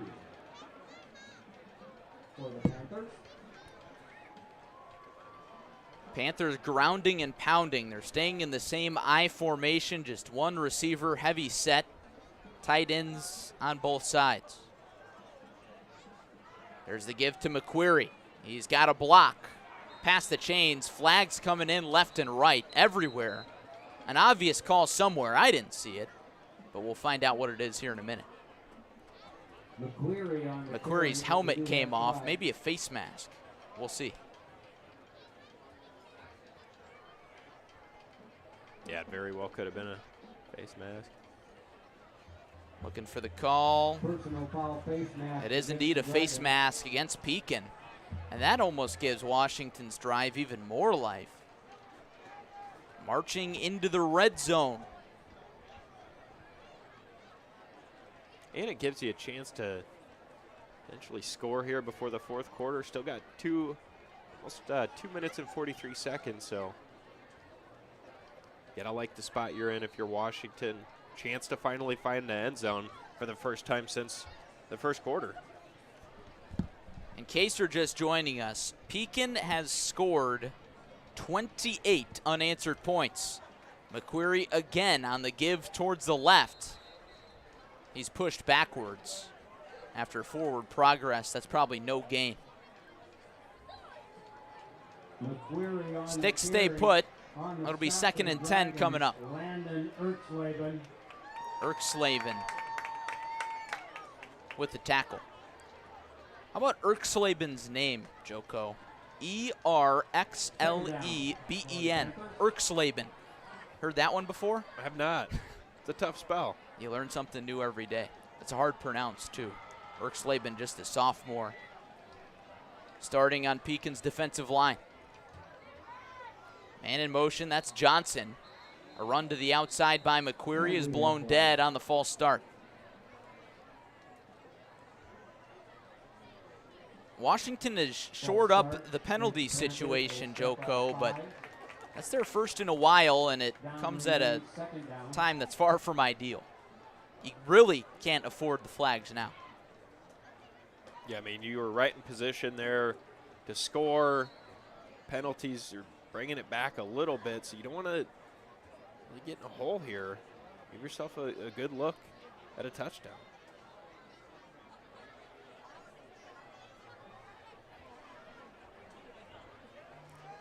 Once again, the I formation for Washington. They're behind the chains now, 2nd and 14.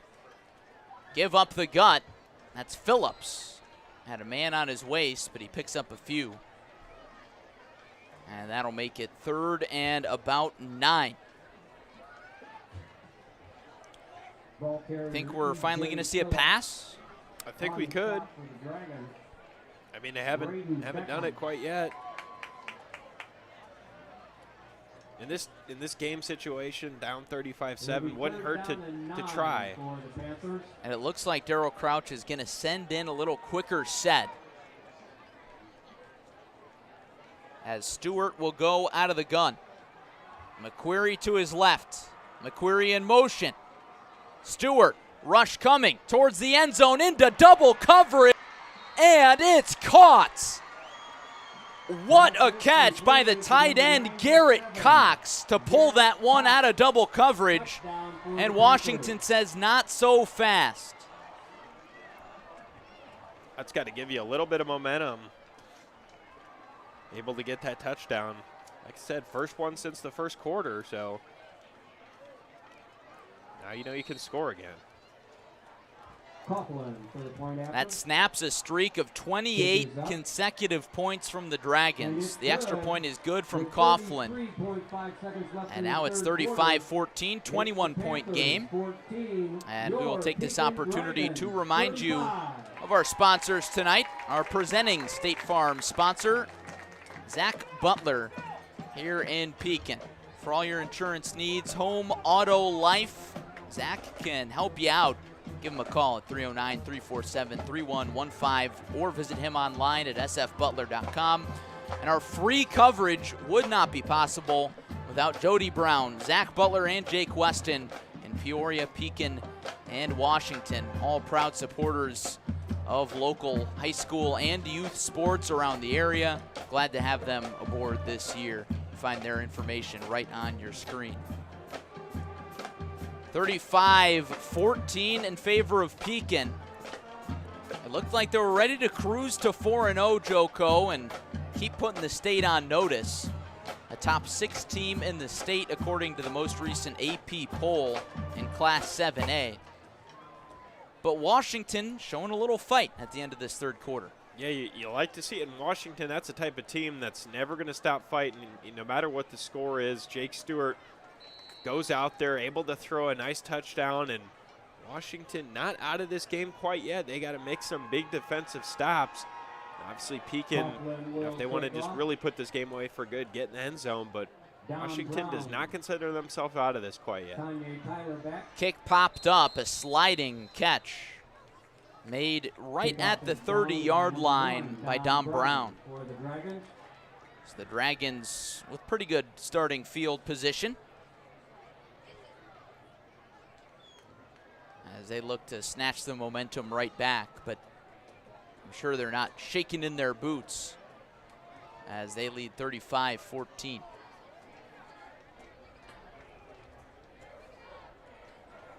What do you say we take a look at that Class 7A poll that we were talking about earlier, John? And you look at all these schools, Illinois powerhouses, Mount Carmel, Prospect, Batavia, Jacobs, St. Rita, and then there's good old Pekin. Pekin won their first-round game last year against Libertyville and then lost to Hononegah, who's ranked 10th. And it's safe to say that all of these teams on the poll, they're going to make the playoffs again. But Pekin wants to go a little further this year. Sprecher loses the football. Washington's on it. Garrett Cox with the recovery after his touchdown catch. And here come the Panthers. And it's little plays like that that can just bring you right back. And they didn't even have to wait till the fourth quarter to try to, get the ball back. They get it right here at the tail end of the third. And that's not something you usually see is Sprecher lose the football either. A rare turnover. Sprecher hitting himself. And Pekin's defensive huddle as Washington installs the play on the sideline. Huge possession coming up right here. If Washington can score, this feels like a whole new ball game, almost. Yeah, it does. Quick one more time here at the end of the third quarter, and they go into the fourth down just 2 touchdowns. See, crazier things have happened. Jake Stewart again. Here's Phillips up the gut. Brought down by a gang of black jerseys. Near the 20-yard line, past the 25. Gain of about 4 on first down for Washington, and it looks like this will end the third quarter. Washington was down by as much as 35-7. They come back with a score, the pass from Stewart to Cox, and then Cox pounces on a fumble. Panthers trying to sneak back into this ball game. We'll be back with the fourth quarter right after a quick word from Uftring. 6 dealerships, 500 used vehicles, 1 location. It's the Uftring Auto Group 40th Anniversary Multi-Dealer Celebration Sale. For 3 days only, 500 used vehicles are coming home to Washington, where Gary Uftring started 40 years ago. Through Monday at Uftring in Washington. Our coverage tonight and every week, every Friday night, brought to you by Zach Butler State Farm in Pekin. Give him a call, 309-347-3115. For all your insurance needs, or visit his website, sfbutler.com, or go see that smiling face in person. Nice headshot from Zach.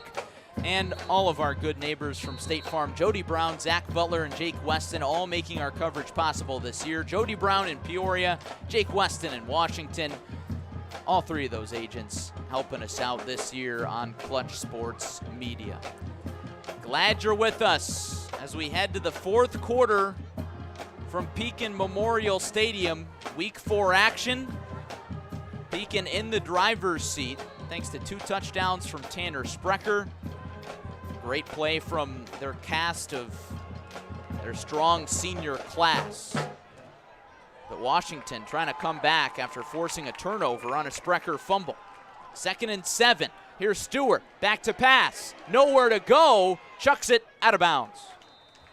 Smart decision there from Stewart, able to just kind of throw it away. That one was tipped, almost intercepted.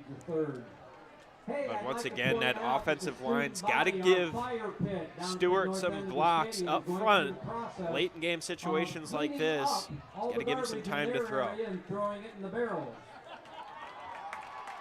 As the PA announcer gives a quick shout out to Pekin's student section, which is being very responsible and not littering, throwing their garbage in the garbage cans. Washington trying to pull its night from the garbage can. 3rd and 7. Stewart doesn't have a chance as it's another false start. False start against the Panthers. Will step off 5. That'll move them behind the chains. So once again, if you're 3rd and 12 now. do a nice job of policing your own area, picking up the garbage. And Jake Stewart, the senior quarterback for Washington, we'd appreciate it. taking back over after Preston Nelson led a few drives, which were not very successful. Stewart has passed for 82 yards tonight, 1 touchdown, 1 interception. His 2nd of the year. Out of the gun here. Washington needs a good pass. Stewart to the sideline, into traffic, caught by Tyler Brown. He's tackled right at the 20. 4th and 5 coming up for Washington. And every play feels like a must convert for the Panthers right now. Yeah, 4th and 5 kind of leaves you in a situation. Are we going to pass, or are we going to try to get a block, run something to the outside? But I'd like to think they throw a pass, Jake Stewart rolls out, try to look for either Carbar or Barth out there on your right and left. Fans coming to life. 4th and 4. Stewart to the end zone. Carbaugh the catch and the touchdown. What a play. Washington will not go away. What a throw. What a catch. The seniors connect. And the Panthers are right back in this one, down 2 scores. I mean, you could just see the difference now that Preston Nelson's still some time to grow as a quarterback, obviously just a sophomore, but now that Jake Stewart, the senior's back in this game, just sort of brought Washington right back into this, and they're coming through the air. I mean, we didn't see him pass a lot last week. He's really showing off his arm tonight. When Washington has needed Jake Stewart, he has risen to the occasion, and it's a 14-point game with just under 11 minutes to go. Back-to-back passing touchdowns. And John, Washington turning that turnover into points, something you have to do when you're down by 35-7. Yeah, you have to, and I mean, they converted on the right after the turnover. They get the ball back, and you know, this is big for Washington. They get another stop here and get a score quick. You're looking at a 1-score game. Anything could happen. Even Washington's got to feel really confident that where they're at right now, only being down 2 scores. Little mistake here and there, a fumble, an interception, could get Washington just right back there. Pekin, if they want to keep this lead, they've really got to just maintain the ball and hold on to it. And we mentioned before Washington's back-to-back scores, they're going to need to score fast. And they've done that very well. Brown and Tyler deep for the Dragons. Washington sends it deep on the sideline, and it's Ball goes out of bounds. Flag is thrown. flag on the play for a kick out of bounds. As Pekin will get some pretty prime field position to start its drive, looking for a response.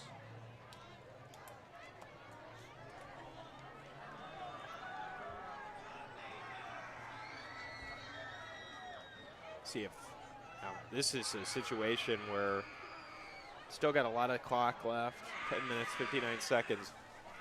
But they could get the ball to Tanner Sprecher, you know, really just keep it on the ground, try to eat up some clock. And as Pekin starts its drive, we take a look at the Uftring scoring drive there for Washington. 5 plays, very efficient, under 2 minutes to go 79 yards. Kanye Tyler on the first carry of the series tumbles after a gain of 5. And John, you think we're going to see a little more Kanye Tyler after that fumble from Tanner Sprecher? Yeah, just saw him there, you know, almost gets one up the middle, kind of lost his footing, but I think it's going to be between him and Sprecher, just getting a lot of touches here in the final 10 minutes. Trying to keep that clock rolling. Both Sprecher and Tyler in the backfield. This time it's Sprecher churning those legs outside the hashes, and he gets a push past the chains. That's what Tanner Sprecher does, John. Does not go down easy. Fights his way for 4 more yards. Almost gets the first down on that one. 44-yard line.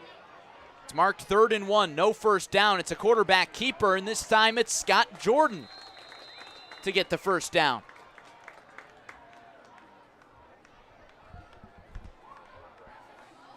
Tanner Sprecher on the carry. Scott Jordan, he shows his speed on the ground too, able to keep it himself, all his own number, put it right up the middle. And this is what Pekin's going to do, just use their physicality to keep driving that ball up the gut, try to pick up first downs. They do there with Scott Jordan. And on your screen now, you see the rushing yards from last week. Tanner Sprecher, over 150 yards. Kanye Tyler, 114 yards. And Scotty Jordan, not the quickest fella, but he had 2 touchdowns. He gets the job done there. And we mentioned the 3-headed monster on the screen. We've mentioned the 2-headed monster in the past, but you can't just focus on Tyler and Sprecher. Jordan with the give to Kanye there. Gets a gain of about 1. This is a situation Pekin probably likes to be in here, where they can go to their dominant side, which is the run game. And that clock continues to tick. Almost 2 minutes taken off it now for Pekin. It's the clock and Pekin against Washington at this point. 2-score game. Panthers defense needs to clutch up. They have a little bit tonight. Jordan almost draws Washington off sides on the hard count. Calls the audible. Tyler turns the corner, past McQuarrie, past the 50, gets a block from Sprecher and dives down past the 30. How's that for teamwork? Yeah, you give Kanye Tyler a block around the outside and see you later. Kanye Tyler getting looks from numerous Division I schools, has an offer locally from Illinois State. He was named the fastest prospect at Illinois' football camp over the summer. We saw that speed right there. Kanye to the sideline for a breather.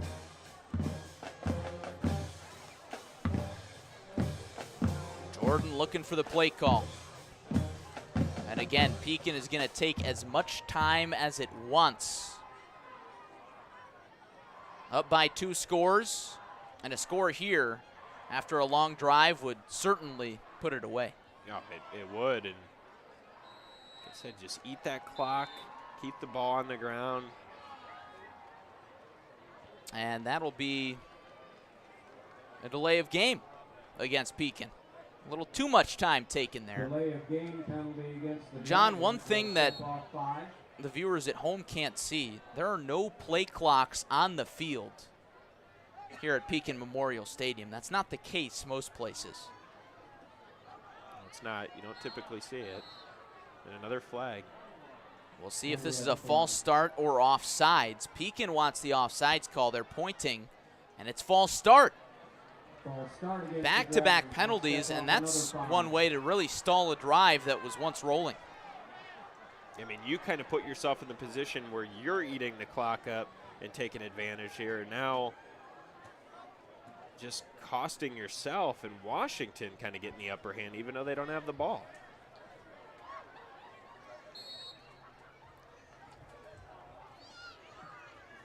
Another long delay. Pekin gets the play call, and they're going to get it going. 1st and 20. We'll see if they stay on the ground. Washington brings the blitz. Here's Sprecher, gets a hole, past the 30. One man to beat, gets a block, he's in. Sprecher runs right at the camera. And Pekin is ready to call this ball game done. Tanner Sprecher's 3rd touchdown of the night. Yeah, that's just one way to do it. Eat some clock up and then give it to one of your best running backs. He takes off again, and Tanner Sprecher just been a great player tonight for Pekin. Venture to say he's going to be your player of the game. So many big plays tonight from the Dragons offense, and so many times you've thought, well, maybe those penalties or maybe that good punt is going to push them back too far, and then right on cue, they've gotten the big play. It's been Tyler, it's been Sprecher, it's been Jordan, it's been Benassi. Sprecher delivers again, and it's 42-21, Pekin Dragons. Yeah, and the thing is, I mean, a lot of Sprecher's touchdowns tonight, he's just busted right through some blocks and then just taken off.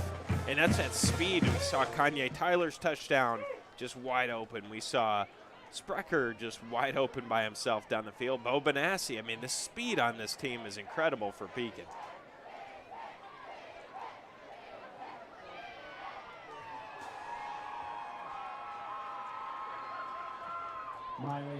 Miley Hansen will stay on the field after the converted extra point. She's had a good night, has only missed one. Tanner Sprecher, a 42-yard touchdown for his 3rd of the night. He'll take that. Not too shabby.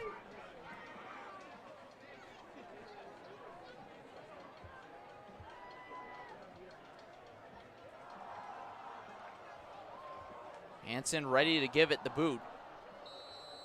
Washington playing up. They have fumbled a kickoff tonight. That one's popped up, and it's muffed again, and Pekin falls on it. And that will certainly put it away as Tyler Brown muffed that one. Yeah, this one is over.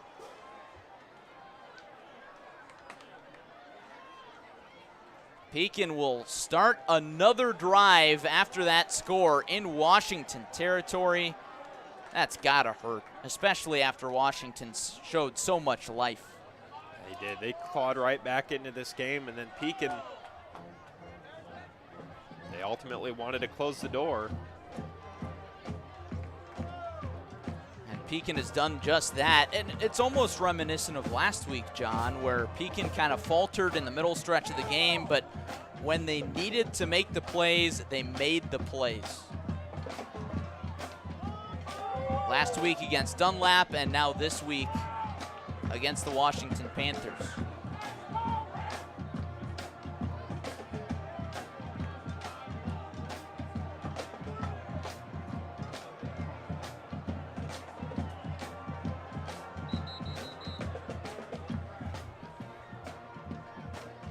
And it looks like this is going to be redone.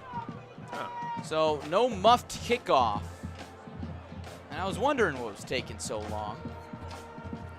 So Hansen will have to send it away again. And Washington will get another shot. Miley Hansen will kick off once again. Washington swapping places. Tyler Brown now on the front row. Hansen another pop-up kick. Flags fly, and this one's going to be a false start on Pekin on a kickoff again. False start against the Dragons. Second time in a row. I assume that's what brought back the first one. Washington catching a few breaks. Yeah, seeing some flags fly late.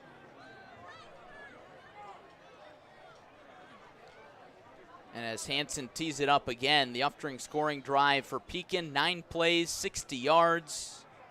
And 3 minutes and 45 seconds, chewing up all kinds of clock. Hansen really swinging that right leg, getting all kinds of exercise down the stretch. Sends it down the right sideline, a fair catch. Converted by Washington's Johnson. And a flag flies here. They were looking for a flag. And now here it comes. That'll go on Johnson. That kind of came after the fact, but they're going to get the penalty, and we're seeing a lot of penalties back and forth late here. Starting to get sloppy. Maybe some folks losing their focus, and that's what happens in a 21-point ball game. In case you're joining us just now, Washington started a comeback. They cut the lead down to 14 points. But Pekin has responded in a big way. Listen to these fans. The penalty is going to go against Pekin, which is strange because it looked like the flag came out after a Washington player passed an official. But unsportsmanlike conduct called against Pekin. Must have been something from the sideline. And as a result, Washington will set up shop in Pekin's territory. First and 10 from the 46. Stewart up the gut to Phillips. Gain of a few. E.J. Phillips, the senior, fighting his way back into the starting lineup. He was one of just 2 returning starters for Washington this year. He couldn't even play week 1, did not play week 2. Played last week against Metamora late in the game, made some good plays, and here he is again down the stretch of this one. 7 minutes left. Yeah, Pekin up big. He's going to be a guy that's obviously going to be a key player for Washington going forward this season. Stewart looking for some blocks, and he didn't get any.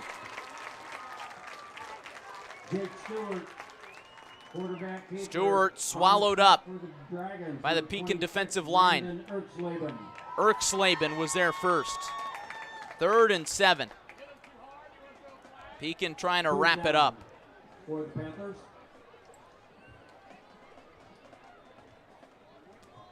Clock still running. Washington not running the hurry up. They're running their offense, trying to come away with a few positives from this one.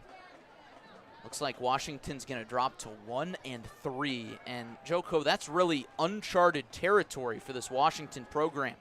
Stewart over the middle, complete. That's Johnson looking for the sideline, falls forward, and a flag flies.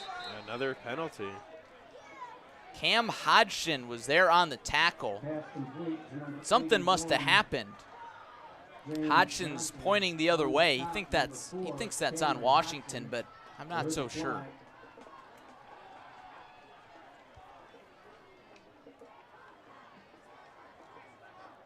And it will be against Washington as they're moving backwards.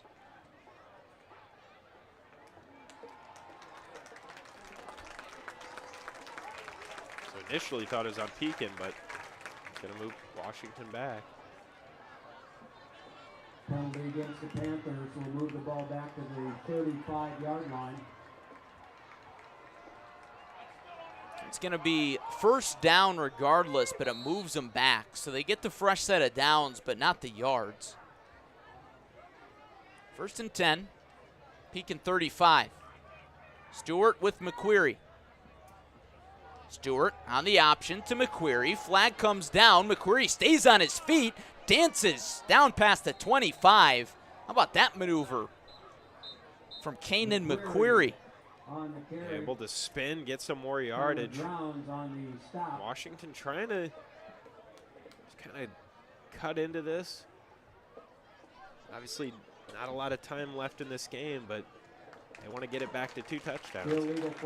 Another penalty, though. Illegal formation against Washington on the quarterback option. And Joko, that option play for Washington last week in their win over Metamora was such a big part of their offense. We haven't seen it much tonight. No, we haven't, and going forward, you wonder if Washington goes back to that.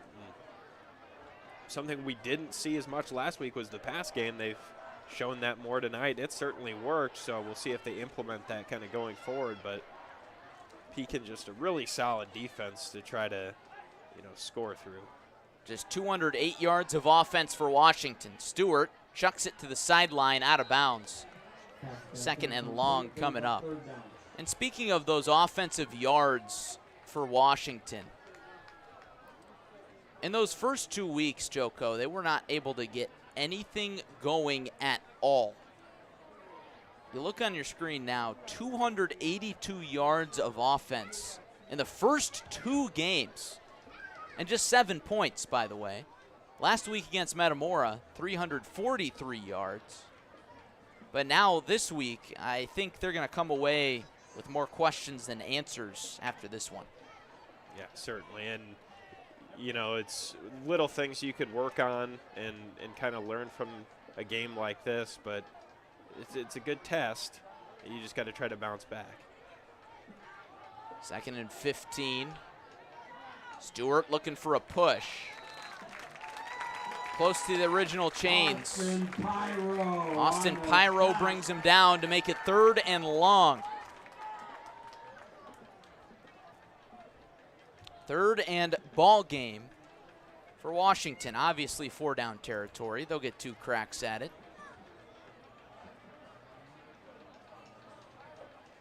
Gorgeous night for football in Central Illinois. Glad you're spending it with us here on ClutchSportsIL.com for the Zach Butler State Farm Game of the Week here in Pekin. Not sure where we're going for next week. However, Washington, we know where they're going. They're going home to face Limestone, while Pekin will hit the road again to face Morton. Stewart looks right, now left. Carbaugh through contact, stays on his feet, and he's into the end zone for 6. How impressive of a catch was that? Carbaugh mossed him for his 2nd touchdown of the night. Wow.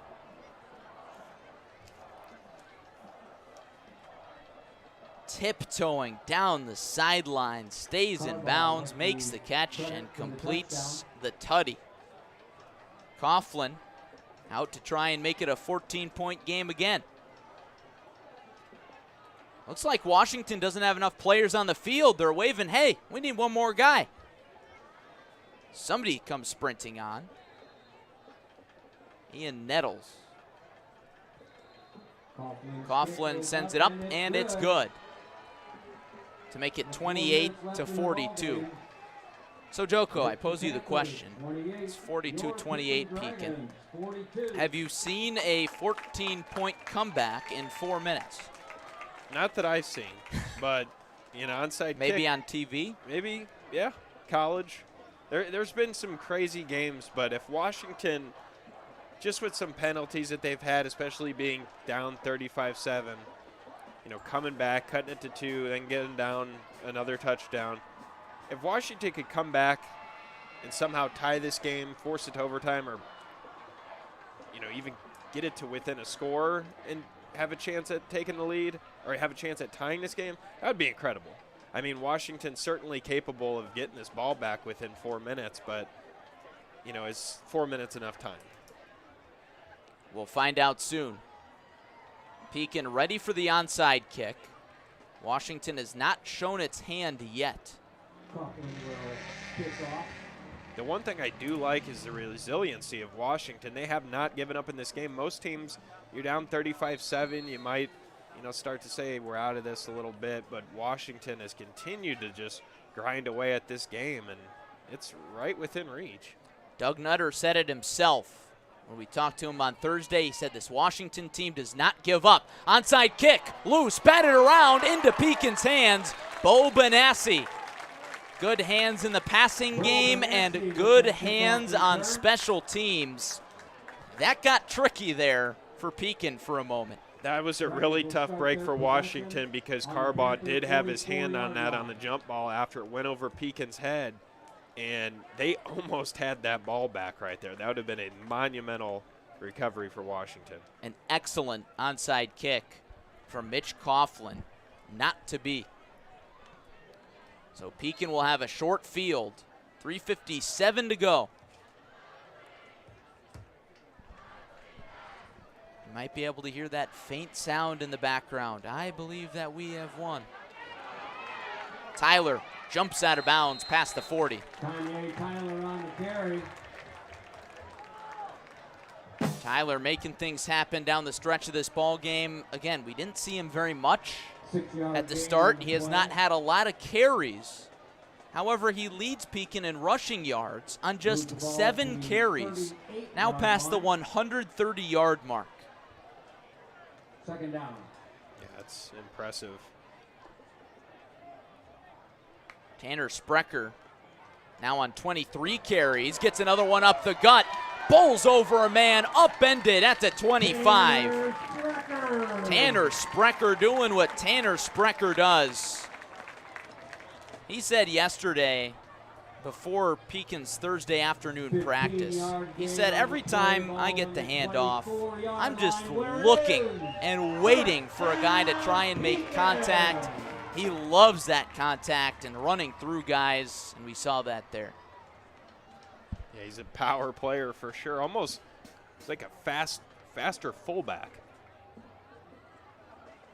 Built like a fullback with the speed of a running back. Pekin continuing to chew clock on its way to 4-0. There's Tyler looking for space. He's keeping the legs moving. Brought down short of the 20. Kanye Tyler and Tanner Sprecher, a dynamic duo this year, a dynamic duo last year, but both of them told me a dynamic duo since JFL days. And the same can be said for most of this Pekin senior group. They've been together since junior tackle days. And Kanye Tyler said that him and Tanner have been talking about the opportunity to put on the Pekin colors, play for their high school, and do big things for years. Now they're getting that opportunity, and they're off to a 4-0 start this season. There goes Tyler, makes a man miss, into the house for his second touchdown of the night. And that's will do it. Yeah, that one can officially wrap it up. Pekin goes back up 20. Kanye Tyler adds another touchdown to his resume tonight.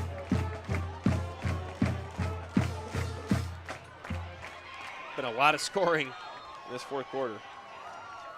Kanye Tyler's second touchdown, both 20 yards or more.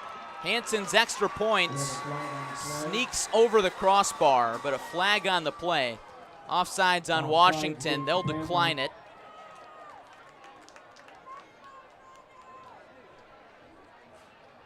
Or will they decline it? Did Pekin just accept that call, Joko?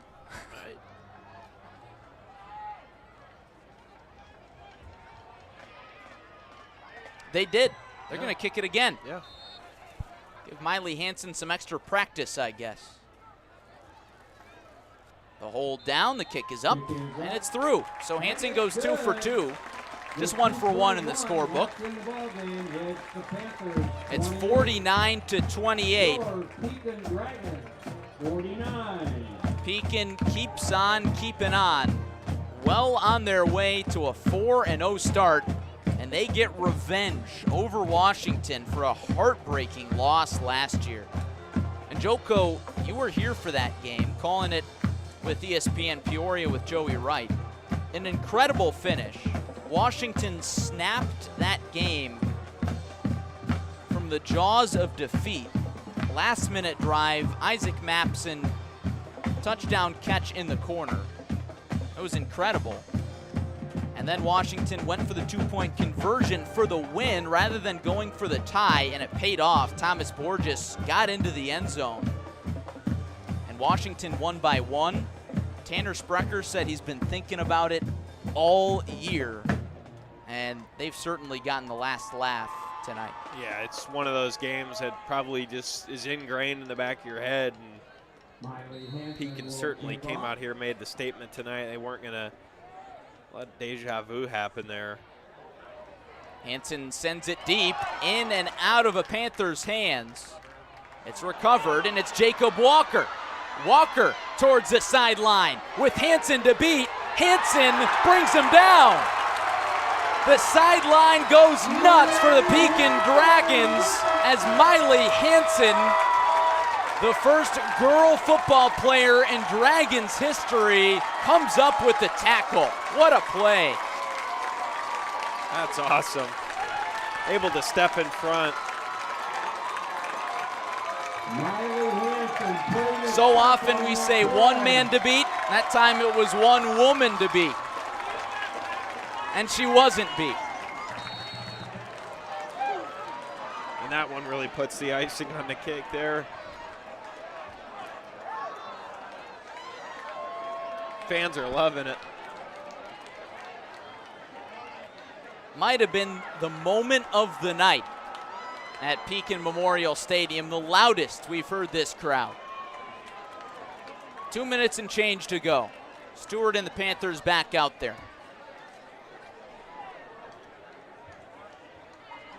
A snap, little errant snap. Handoff still gets off to Godinez. He makes something of it, but still loses 1 yard. Ball carrier number 8, Jack Godinez. Godinez stepping up in place of the injured Tyler Humphrey, who was banged up in last week's Metamora game. No gain on the play, 2nd and 10. And Humphrey is a piece that I'm sure Washington missed tonight. Getting most of the fullback reps so far this year.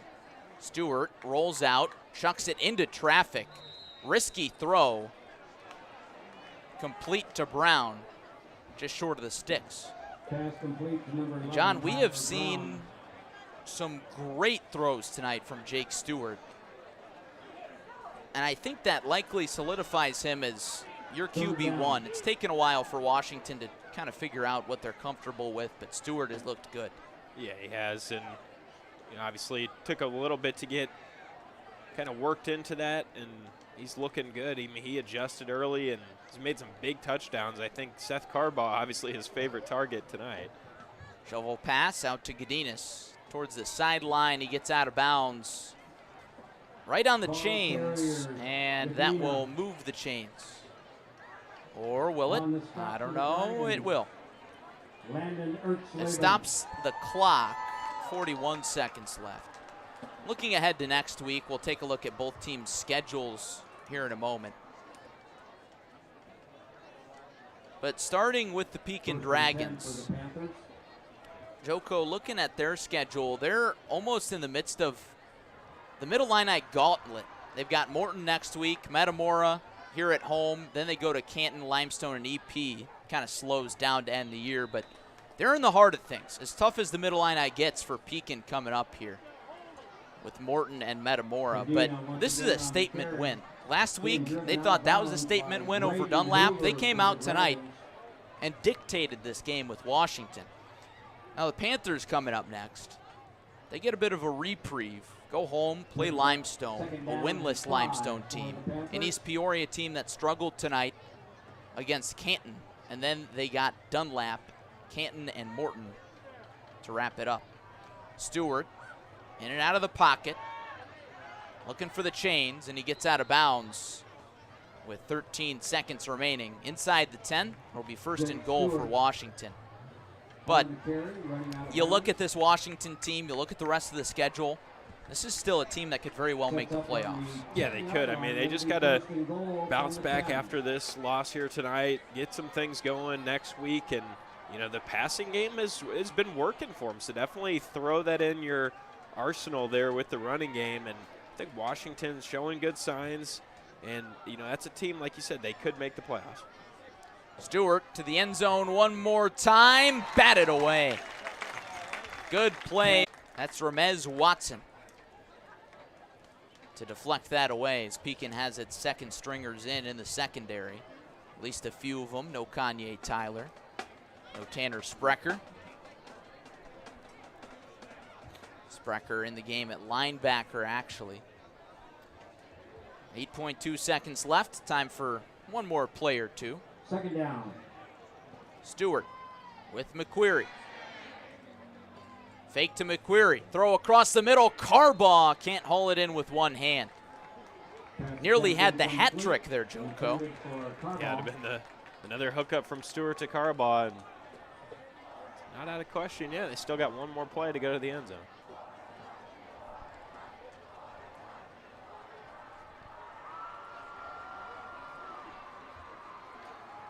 Pekin's sideline already lined up at the 50-yard line. They're ready to have some happy handshakes and a dog pile on Doug Nutter, Pekin's head coach. Doug Nutter has seen some stuff in Central Illinois football, Joko. He's coached some really bad teams, came to Pekin, has had a lot of success, but you could argue that this is his best team yet.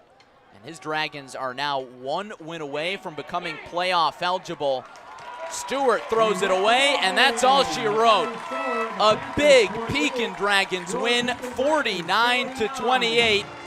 The final score from Pekin Memorial Stadium. Joko, Washington with a valiant comeback attempt, but the Dragons were just too much. Yeah, that's kind of what happened last week as well. Pekin just wears you down, and it's their second straight win. After last week's win over Dunlap, it's just a team that you get within a couple, but they just continue to score on you. Tanner Sprecher, 3 touchdowns. Kanye Tyler, 2 touchdowns. Bo Benassi with a touchdown. I mean, you look up and down the box score, this Pekin team was dominant. Scotty Jordan, 246 passing yards, 2 touchdowns.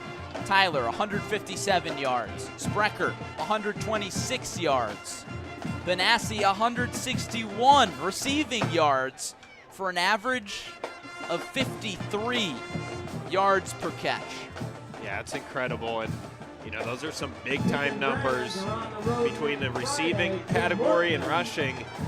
And just shows you how lethal of a quarterback Scotty Jordan is. Not to mention Tyler, Benassi, and Sprecher. Just an all-around effort by the Dragons. Back to wrap it up after a quick word from Uftring.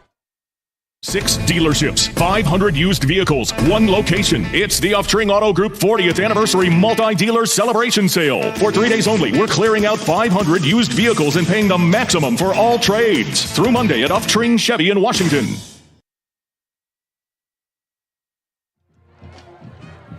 Back to remind you one more time that tonight's coverage was proudly presented by Zach Butler in Pekin. Give him a call, 309-347-3115. Your good neighbor in Pekin and your good neighbors around the Peoria area. Jody Brown in Peoria, Zach Butler here in Pekin, and Jake Weston over in Washington. You can visit Jake online, JakeWestonInsurance.com, Zach at sfbutler.com, and Jody Brown at JodyBrownAgency.com.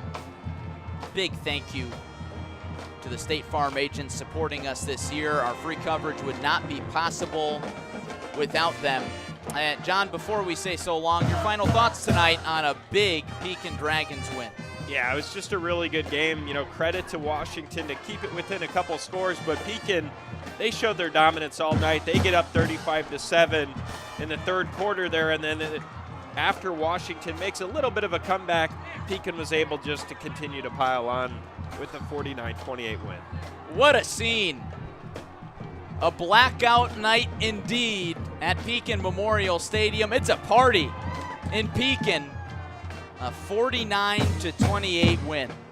That'll do it for our coverage tonight. Got to give a big shout out to our entire crew here in Pekin tonight. Rodrigo Perez at the controls. Latif Love up on camera tonight on top of the press box. Gavin Russell working hard on camera on the sidelines.